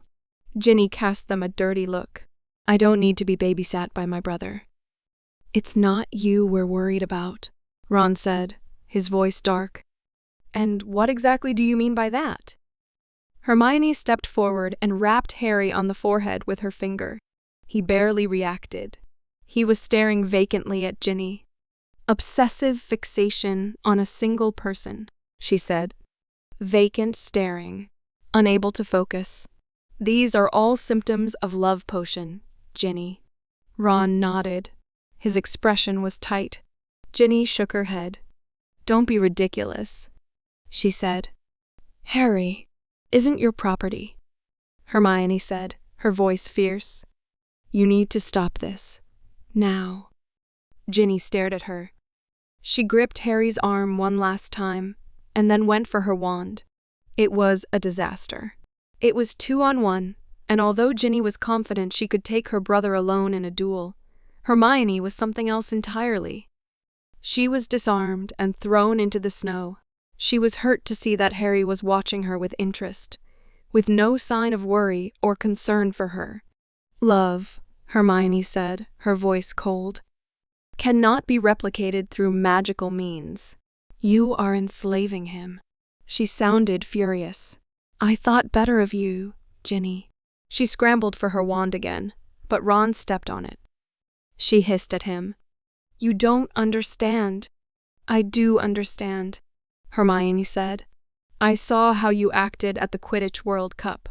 How you tried to ruin Anya's experience. How you've been trying to win over Harry for years now. Only to be foiled by a filthy muggle." She said the last part with derision. "I don't hate her because she's a muggle," Ginny snapped. She had some stink pellets on her. Perhaps if she shoved some down Hermione's throat, she could overpower Ron and take back her wand. "You hate her because you're jealous," Hermione said. "And you ruined their relationship because you wanted him for yourself." "You're wrong," Ginny said, shaking her bright red hair. "You don't understand Anya is working with you know who." There was a very harsh silence. "You disgust me," Hermione said. "How could you say that, Ginny?" Ron said, sounding disappointed. "We've had her over for the summer and everything." "No, it's true," Ginny said. "I overheard Dad and Mom talking. You know who reincarnated himself through a child of the Forgers? He is Tom Forger, Anya's little brother." "That's ridiculous," Ron scoffed. Hermione, however, was frowning. "It may not be completely impossible," she said, her voice slow. Harry did say that Anya didn't seem keen on the idea of him seeing the baby. Ginny grabbed her robe. "You have to believe me," she pleaded. "The Forgers are harboring you-know-who within their family." Anya Forger was giving Bond a much-needed bath when she saw a vision of the future through him. In it, she saw her parents being surrounded by wizards at dinner and wiped clean of their memories. Without a second thought, she went to her parents and informed them that Harry had warned her that Dumbledore was sending agents that very evening. A dark shadow fell across Yor's face. And indeed, when the Ministry Obliviators came by that very evening to wipe their memories, all 3 members of the family turned on them and attacked. Within seconds, all 3 wizards were overpowered and forced to talk by being exposed to Yor's cooking. "We were sent by Dolores Umbridge," the man wheezed, "the secretary of the Minister of Magic." Lloyd shot Anya a surprised look. "Dumbledore controls the government behind the scenes," she explained. "Like a spy-wars villain. So I guess Umbridge is a lackey of the guy he uses to hide his true power." "Where is this ministry?" Lloyd questioned the man further. "I can help with that," Tom told her, through telepathy. "I know exactly where the guest entrance is, and I can help you get inside." Anya couldn't speak to him in front of her parents, but she nodded, her lips pursed. After a skillful bit of manipulation on her part, the entire family, Bond and Tom included, got into the car and set off. "These people," Lloyd said. "There are no records of them anyway." His tone was casual, but Anya knew he had consulted WISA, an intelligence agency, regarding the issue. "They are very well hidden," Anya confirmed. "How, then, did we learn about Voldemort?" Anya opened her mouth to answer, and then shut it again. Tom explained it to her. "Another trick of Dumbledore's, no doubt. He fed you the information and led you right to me. Doubtless he provided your mother with the weapons she would need to kill me, as well. I wondered how such a spacey woman had managed to find me, while I was in hiding." They came to a stop outside of an old phone booth and stepped out. Tom explained the process to her as she walked up, hit the numbers, and waited. Lloyd, Yor, Tom, and Bond all packed in together. "What is your business here today?" the cool voice asked. "Be honest," Tom hissed. "It's checking whether or not you're lying about your intended purpose here. No alarm will be set as long as you tell the truth." "Oh," Anya said. She had never been honest in her life. We're here to kill Dolores Umbridge." A number of badges clicked out of the coin slot. "We here at the Ministry thank you for your service in our community and helping make magical society a better place." The elevator began to slide down. Anya, through Bond, could see a future in which they walked across the entire hallway unhindered, as long as they acted as if they knew what they were doing. "By the way," Tom said, "that prophecy I mentioned early, the one that marked Harry Potter as my sworn enemy, I'd like to collect it, if I could." Anya ignored him. The elevator came to a stop and the doors opened. The Forger family stepped through. Anya boldly led the charge, walking alongside her, while her parents followed along, trying not to marvel at the strange things going on all around them. Anya, however, knew that they had to play it cool. She approached the front desk and waited as the surly-looking man stared down at her. "Yes? I was wondering if you could point me to Dolores Umbridge's office, please?" she asked sweetly. He leaned over. "And you are?" She knew that the general public wasn't aware that the Ministry had tried to have her memories wiped. "Anya Forger. I'm probably going to marry Harry Potter, and I wanted to get my parents to know that I'm marrying a wizard." The man stared at her. "And you're going to see Dolores Umbridge for that?" "Well, she works directly for the minister," so she shrugged. "It's a bit of an odd situation, I know. I'll need to speak to my superiors about this," he said gruffly. "Wait here." He turned and left the desk. Anya, without hesitation, made their way past him and to the next elevator. "We want to head for level 1, Tom told her helpfully, as she pressed the button. Lloyd adjusted his tie as the elevator descended. "Tom seems happier than I've ever seen him," Yor noted, as she bounced Tom up and down. "Indeed, woman," Tom hissed. "For the first time in 14 years, I am among my own kind. Someday I will rule over all." "Maybe he likes elevators," Anya suggested, as the elevator began to descend. Tom shot her a nasty look, as she simply smiled. Other people got in and out of the elevator with them and shot them curious looks, but said nothing. Lloyd and Anya had faces of impassive neutrality, and Yor was so busy with her baby that none thought to bother her. And finally, the doors clicked open. Anya and her family stepped out into a vast, empty-looking hallway. At the end stood golden, wide, double doors. Anya was sure this was the minister's office. Bond had another vision, and she could clearly see Minister Fudge stepping out of the hallway and seeing them. "I hear someone coming. Let's hide." The instant the double doors opened, everyone dove behind the bright gold pillars. Fudge came out, followed by Barty Crouch Sr. and Dolores Umbridge. "This isn't a good look, Dolores," Fudge said anxiously as they hurried on past them. "If the public knows that a Muggle family knows about us, I'll be kicked out of office. I'll obliviate them all personally, if I have to," Umbridge said. "Have a good evening, Minister." Fudge and Crouch stepped into the elevator and turned around, pressing the button. The doors had barely begun to close when he noticed the forgers hiding. "Dolores, behind you."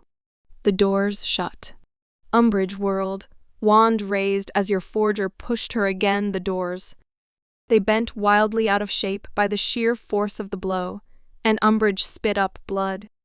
Lloyd awkwardly came up behind them, holding the family. "What?" Yor said, her voice low and dangerous. "Did you try and do to us?" "And nothing," Umbridge squeaked. "Honest, I don't know who you are." "But we know who you are," Lloyd said, his voice grave, as she handed off Tom to Anya.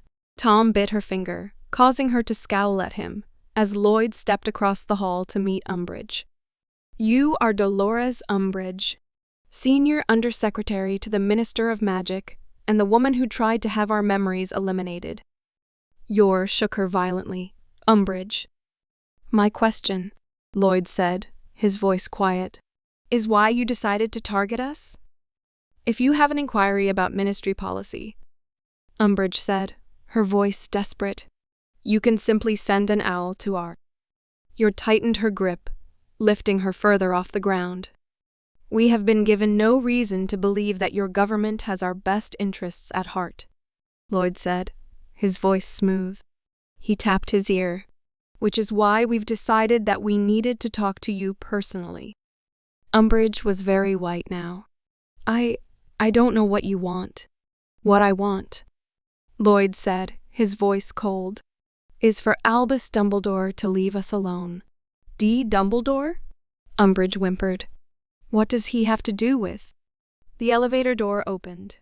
Yor reeled back, easily carrying Umbridge with a single hand, as a handful of wizards all came into the room, brandishing wands. "Freeze, or you will be cursed." Lloyd adjusted his gloves and considered their odds. "Yor," he said, "we've delivered our message. Time to leave."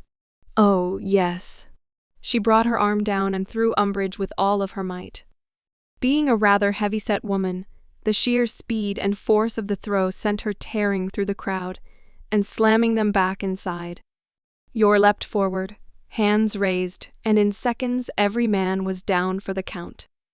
The rest of the family stepped back inside the elevator and pressed the button, and it slowly began to ascend. "We should hide in the Department of Mysteries," Tom said, trying to keep his voice casual.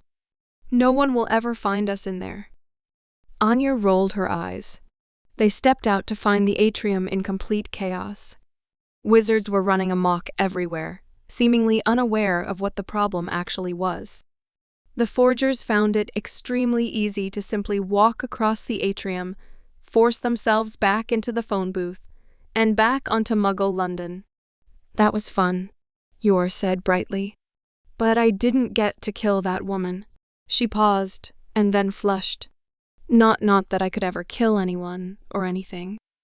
Anya wondered how she could have possibly gone this long without Lloyd figuring out that she was actually an assassin. Nevertheless, they will know better than to try this again, Lloyd said. Anya, I want you to stay home for school for a bit. She grinned. Yes, sir. Dumbledore stood in his office, his hands folded across his back. He was deep in contemplation regarding the current state of the wizarding world. Voldemort had returned. There was no doubt about it. But contrary to his expectations, he had not taken any action against the general public. His choice to revive himself through your forger's pregnancy was a bizarre choice, made purely to take advantage of the Forger family's close relationship with Harry Potter. He had thought that he could weaponize the relationship to his advantage, but had severely underestimated just how much Harry had preferred living in the wizarding world. He had been, right from the onset, unable to forge a relationship with Harry Potter. They had never even met. True, that was mostly due to his own influence. For the past year, he had pushed Sirius to distance himself and Harry from the Forgers. And now that Ginny Weasley had made her move, the relationship was sure to end. It was essential for his plans to succeed that Harry must distance himself from Anya Forger. It was time. Harry needed to learn the truth about Voldemort. The knock came at the door, as expected. Dumbledore turned and smiled. Enter. Harry Potter stepped into the room, shutting the door behind him. Good evening, Professor. He seemed quite a bit happier than Dumbledore had last seen him. Clearly, Ginny Weasley was making him very happy. I take it that you are well? Dumbledore inquired. Yes, sir, Harry said. What did you want to talk about, Professor? Doubtless he assumed that he was in some kind of trouble. He had, up until now, kept Harry rather in the dark concerning his destiny. He had been waiting for the ideal moment, but with things the way they were there, he would have to proceed, against his better judgment. Please, Harry. Have a seat. He sat in the wooden chair, staring up at him with wide green eyes. It struck Dumbledore, then, just how small he looked. It is time I told you about your relationship with Lord Voldemort, Dumbledore began. I have been thinking for quite some time that it is high time you learned, and understood, just why Voldemort felt the need to hunt you down as a baby. Harry stared at him expectantly. Dumbledore was pleased to see that his eyes were steely and determined. He was not a child anymore. He had been right to tell him now. You see, Dumbledore began. Shortly before your birth, a prophecy was made concerning you and your relationship with Lord Voldemort. He turned to the Pensieve and waved his wand. Out of the milky white liquid rose the image of Professor Trelawney. The one with the power to vanquish the Dark Lord approaches. Born to those who have thrice defied him, born as the 7th month dies. Dumbledore allowed her to finish her prophecy before waving his wand again and settling the memory back down into the Pensieve. Harry stared. So that's why he murmured, seeming not quite himself. Dumbledore watched him intently, his eyes focused intently on him. Voldemort was after you, he said, his voice gentle. Your parents were only in the way. It was time to break the news. And he has returned. Harry looked at him, his mouth wide in shock. He has? Indeed, Dumbledore said. He has chosen to reincarnate himself in the body of a baby. A baby I am sure you know. Tom Forger. Harry gave a start. Tom? Yes, Dumbledore said, his voice heavy. Anya Forger's younger brother. No. Dumbledore nodded, appreciating the gravity of the situation. Harry looked at him. Does Anya know? She does, Dumbledore said, his voice heavy. And her family. You see, Harry the Forgers have always been working for Lord Voldemort. Always? Yes, Dumbledore said. By using a Muggle family to become close to you, Voldemort has been able to penetrate nearly every form of protection I could provide for you. He was, perhaps, not keen on the idea of reincarnating himself through birth. But all the same, the Forgers have been under his thumb from the very beginning. His expression became sad. And that includes your girlfriend, Anya Forger. Harry blinked. Girlfriend? He repeated. She's just some girl I know. Ah, I forgot, Dumbledore said. Miss Weasley has caught your attention as of late. But as you can see, that is perhaps for the best.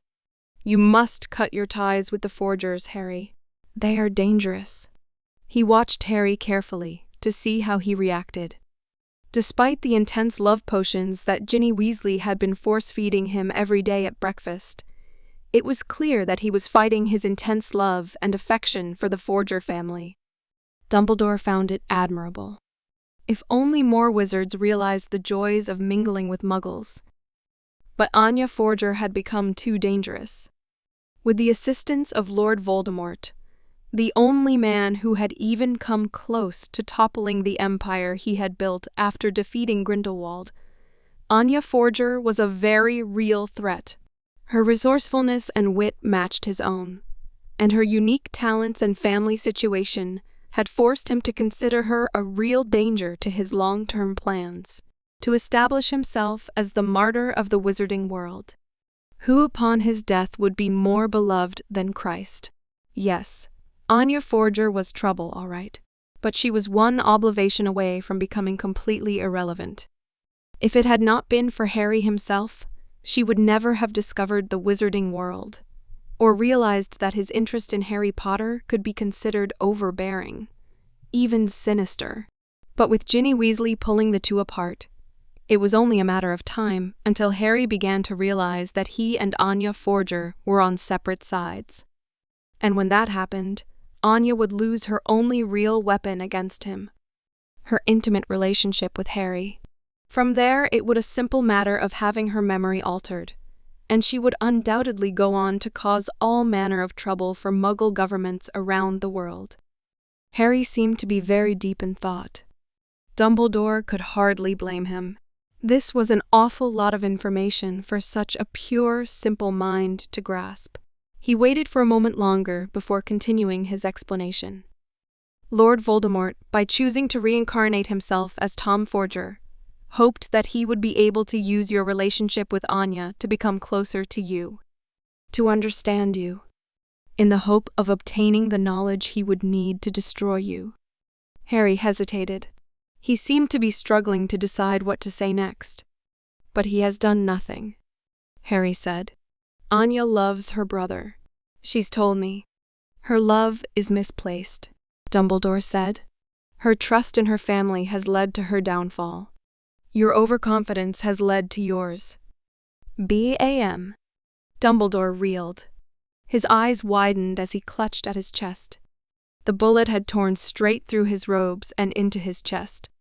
He reeled, placing his hands on his chest as Harry stood up. He realized what had happened before Harry's hand reached up and pulled off his face. Harry's face ripped apart to reveal Anya Forger, glaring intently at him through her bright green eyes. Surprise, she said, her voice icy cold. Fawkes let out an unearthly screech and flew forward, talons raised. But Anya adjusted her gun and shot him too, sending him careening to the ground in a burst of flames.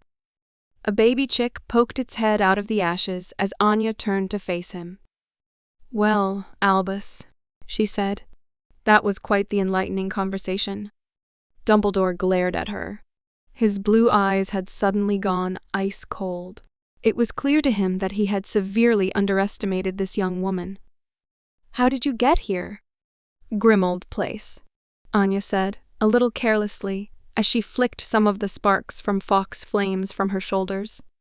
Sirius showed me how flow powder works in case I wanted to someday visit Harry at school. Dumbledore bared his teeth. He should have stayed in Azkaban. Yes, Sirius has been a rather large thorn in your side, hasn't he? Anya said. He has more control over Harry than you do. It's why you testified that he was Harry's parents' secret keeper to the Ministry of Magic. You wanted him out of the way. Dumbledore's eyes narrowed. How do you know this?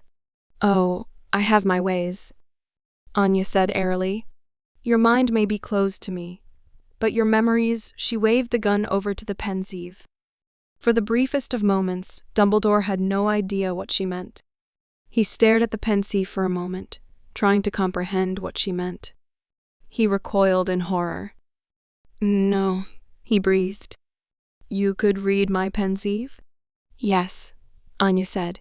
The instant you summoned that image of Trelawney, I was able to see into your thoughts for the first time. Thoughts, feelings, and ideas that you would never, ever share with anyone. I saw how miserable you were outside of school. I saw your descent into political extremism, how you sought to become a tyrant, how you betrayed your friend Gellert Grindelwald in order to seize the power he had accumulated in Germany. I saw how you groomed Tom Riddle from a young age to hate Muggles, and manipulated him to create a political agenda that was in direct conflict with yours. He became violent, and you used this violence to justify your worldview and created an artificial savior, one that would establish your philosophy forevermore into mainstream discourse. Harry Potter. Dumbledore had gone completely still. Only his eyes were still full of life. If this is true, he said, then you know what the next step of my plan is. You are aware that when I die, the public will be made aware it was Voldemort's doing. I will become a martyr, remembered as fondly as Merlin himself in our world. Harry Potter himself looks up to and admires me when he defeats Voldemort. He will credit his success with my mentorship. In life, he will be hailed as a hero, but in death, it will be I who history remembers as the man who unified the wizarding world. Anya tapped her gun against the desk. You're forgetting one little thing, Albus, she said, her voice sickeningly sweet. And what is that? She raised the gun. I care about Harry more than you do. She fired. The bullet slammed into Dumbledore's head and sent him falling to the floor. He was dead. Anya Forger smiled to herself as she made her way back down the stairs, redonning her Harry Potter mask as she did. Her mind was still whirling with the sheer amount of information that Dumbledore had kept hidden from Harry for years. Horcruxes, Tom Riddle's diary, and even the true identities of her own parents. Doubtless she had done the right thing, but a lingering question kept surfacing in her mind. What next? Would Voldemort be able to return to power? Would Harry be forced to fight him? Would he be forced to die? The possibility, going by what she had gleaned from the chessmaster's memories, seemed very likely, but she was determined to not let it happen. One of her enemies was now out of the game. Now there was only one major threat to Harry's well-being: Voldemort himself. You look stunning, Anya. Anya blinked her large green eyes at the mirror in front of her. In her mind, she looked the same as she always did. Small for her age, a little bit too skinny, with a smile that looked just a little bit too mischievous. Thank you, she said. Yor brushed her hair with her hand. You don't look very happy. Are you nervous? No. Yor fingered her hair lovingly. It suddenly dawned on Anya just how close the two of them had become over the past several years. For all intents and purposes, Yor was her mother. They say a wedding is the most important day of a woman's life, Yor said. Looking at you now, I wish I had had a real one. You should talk to father about it, Anya said. Tell him how you feel. She turned. The white wedding dress fluttered as she moved. Yor bent her head. I couldn't ask that of him, she said, her voice oddly distant. I'm sure he still misses your real mother. Anya couldn't help herself. She leaned forward and gave her a hug. You are my real mother, she said, her voice gentle. We'll talk to him together, all right? Yor looked as if she were about to cry. The wedding between Anya Forger and Harry Potter was to take place at Hogwarts Castle, at the request of Harry Potter himself. Harry had initially been concerned about her Muggle relations attending, but Harry assured her that the entire event was being handled by the Ministry of Magic. Muggles they knew were pouring in from King's Cross Station, with no idea that they were attending a wedding at the premier school for magic in the entire world. Dumbledore would have wanted this, Harry had told her, happily. She leaned into him, smiling, but said nothing. Her father's friend, Frankie, was deep in conversation with an English agent named James Bond, who had worked with her father on a number of assignments. Bond, advanced in age and nearing the very end of his life, was dozing at the foot of Hagrid's cabin. Hagrid's giant boarhound Fang was keeping him company, watching the proceedings with a keen eye. Professor Trelawney, the divination professor, had come down to observe the proceedings. I sense a great seer amongst this crowd, she had told Anya, eyes wide. Bond had been with her then, but her eyes, enlarged by her spectacles, flew right past him and observed only the crowd. To her very great surprise, Harry's relatives, the Dursleys, stepped off of the train platform, dressed smartly in formal attire. Vernon and Petunia hung back as Dudley approached her. "Hello," he said, a little bit apprehensively. He was afraid that she was going to punch him again. "Hello," Anya had said, amused. "I'm surprised you came." "Well," Dudley cast a look behind at Vernon, who scowled. "Dad thinks that Harry did the right thing. Marrying a normal girl and all of that." "A normal girl," she repeated, bemused. "Is that what I am now?" "It's what he said," he had said, shrugging. They had sat down next to Arthur Weasley, who greeted them enthusiastically, much to the annoyance of his wife. Thinking of the Weasleys reminded her of her encounter with Ginny. She and Harry had been exploring the castle together, and he had left her for a brief moment to attend to some wedding preparations. She turned around and came face to face with Ginny. They stared at each other for a bit. "What are you planning?" Ginny hissed. She was glowering hatefully at her. Anya brushed the hair out of her face and stared at her coldly. "I'm going to get married," she said, "with the man I love." Ginny went for her wand, but Anya was faster. She threw arm forward, twisted her wrist, and thrust her against the wall. "Ah!" Ginny struggled, but she had no experience in hand-to-hand combat like Anya did. Anya tightened her grip and pushed harder. "Is this really how you want to live your life?" Anya asked, longing for a man who doesn't care about you. Ginny glared up at her through her fiery red hair. "He does care about me," she insisted. "He saved my life." She seemed rather close to tears. Anya relinquished her grip on her. Ginny staggered to her feet a little and was about to raise her wand again when Anya wrapped her arms around her and held her close. "He does care," she said, her voice soft and reassuring, "about everyone around him. You're not special to him." She patted her on the shoulder and pulled away. Ginny stood there, awestruck, as she walked down the stairs to the castle. "Mommy, Mommy." Anya was snapped back to the present by a little voice at her heel. She turned to see a little boy, black-haired with red eyes, tugging at Yor's skirt with his hand. "Oh, Tom," Yor said, surprised as she reached down and picked him up. "Where have you been?" "Exploring," he said, his face evasive. He turned his gaze longingly up to the castle. "Can we live here?" Yor hugged him. "It's a school, sweetie," she said. Anya smiled softly as she looked at Tom. Her mind fell back to that moment, several weeks before. "Why do you want to get married, Anya?" Tom was kicking his little legs over the side of the bed. "Why?" Anya repeated. "Because I'm in love." She twirled and then laughed. Tom stared at her. "With him?" "Yes," Anya said as she bent over. "Someday you'll meet a girl you'll fall in love with too." I don't like him, Tom said bluntly. Anya gave him a look. Why? Tom struggled. I don't know, he blurted. I just don't. Did he do anything to you? Anya asked as she leaned forward, staring deep into his red eyes. Did he hurt you? Tom looked away, huffing. Don't remember. Anya straightened up.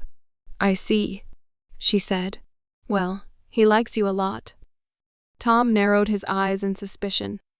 He had always been, Yor said, an incredibly sharp child. He knows nothing about me, he said.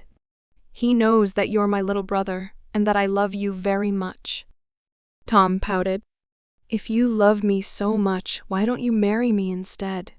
Anya tapped him on the head a little forcefully. You're just like Uncle Yuri, she admonished him. Are you jealous? Jealous?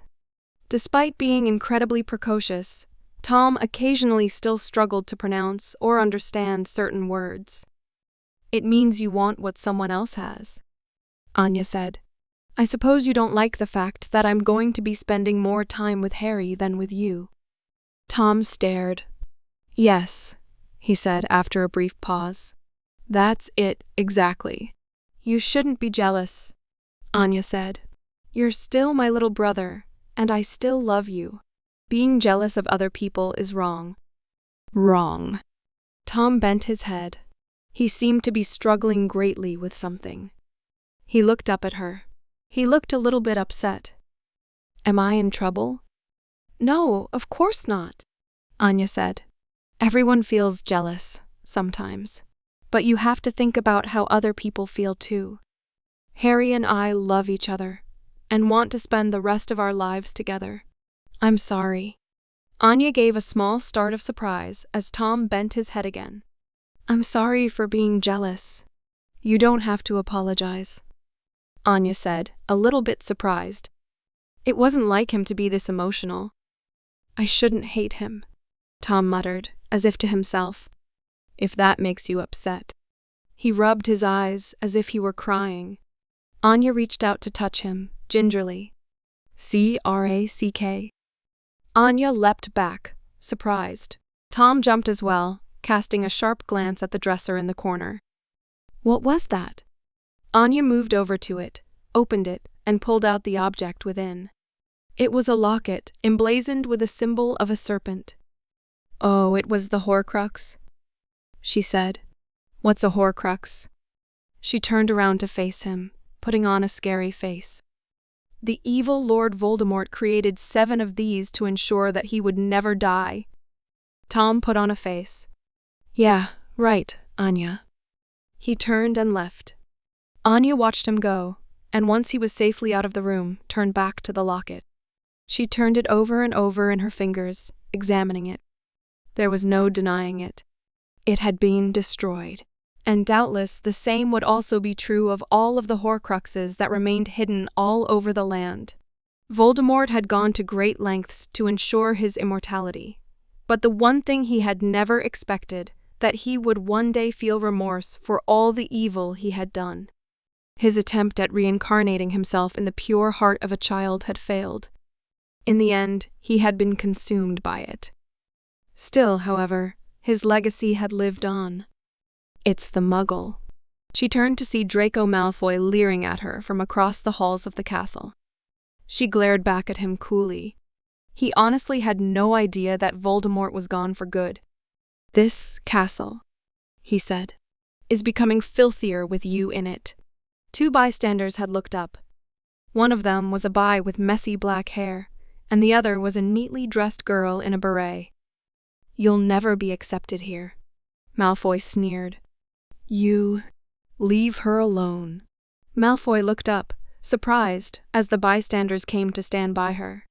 Damien Desmond gave him a dark look, while Becky Blackwell looked haughty and condescending. And who are you? Malfoy asked, his voice rude. We're her friends, Becky said, her voice cold. Who invited you to her wedding? His father has some influence in the government, Anya informed her.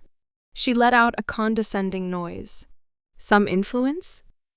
Becky repeated, as she sized him up. I know his type. As do I, Damien said, his voice quiet. Anya gave him a reassuring pat on the arm. Seeing that he was outnumbered, Malfoy quickly backed away. I'll get you for this, Muggles. And he was gone. She was snapped out of her reverie when she came face to face with her father. He gave her a once-over, and then nodded appraisingly. She leaned forward and gave him a hug. Thanks, she said, her voice muffled. For everything. He hesitated. Anya, he said. You do remember that I'm not your real father. Don't you? She looked up at him and smiled. Don't be ridiculous, she said. You are my father. It seemed that he had no idea what to say. The wedding proceeded without much of a hitch. Dolores Umbridge, who was in attendance, passed out in fear as Yor was walking in her general direction. Nymphadora Tonks kept trying to catch her father's eye, but was noticed by the beautiful Agent Nightfall and politely asked to cut it out. It was more wonderful than she ever dared dream. And then she and Harry were alone together.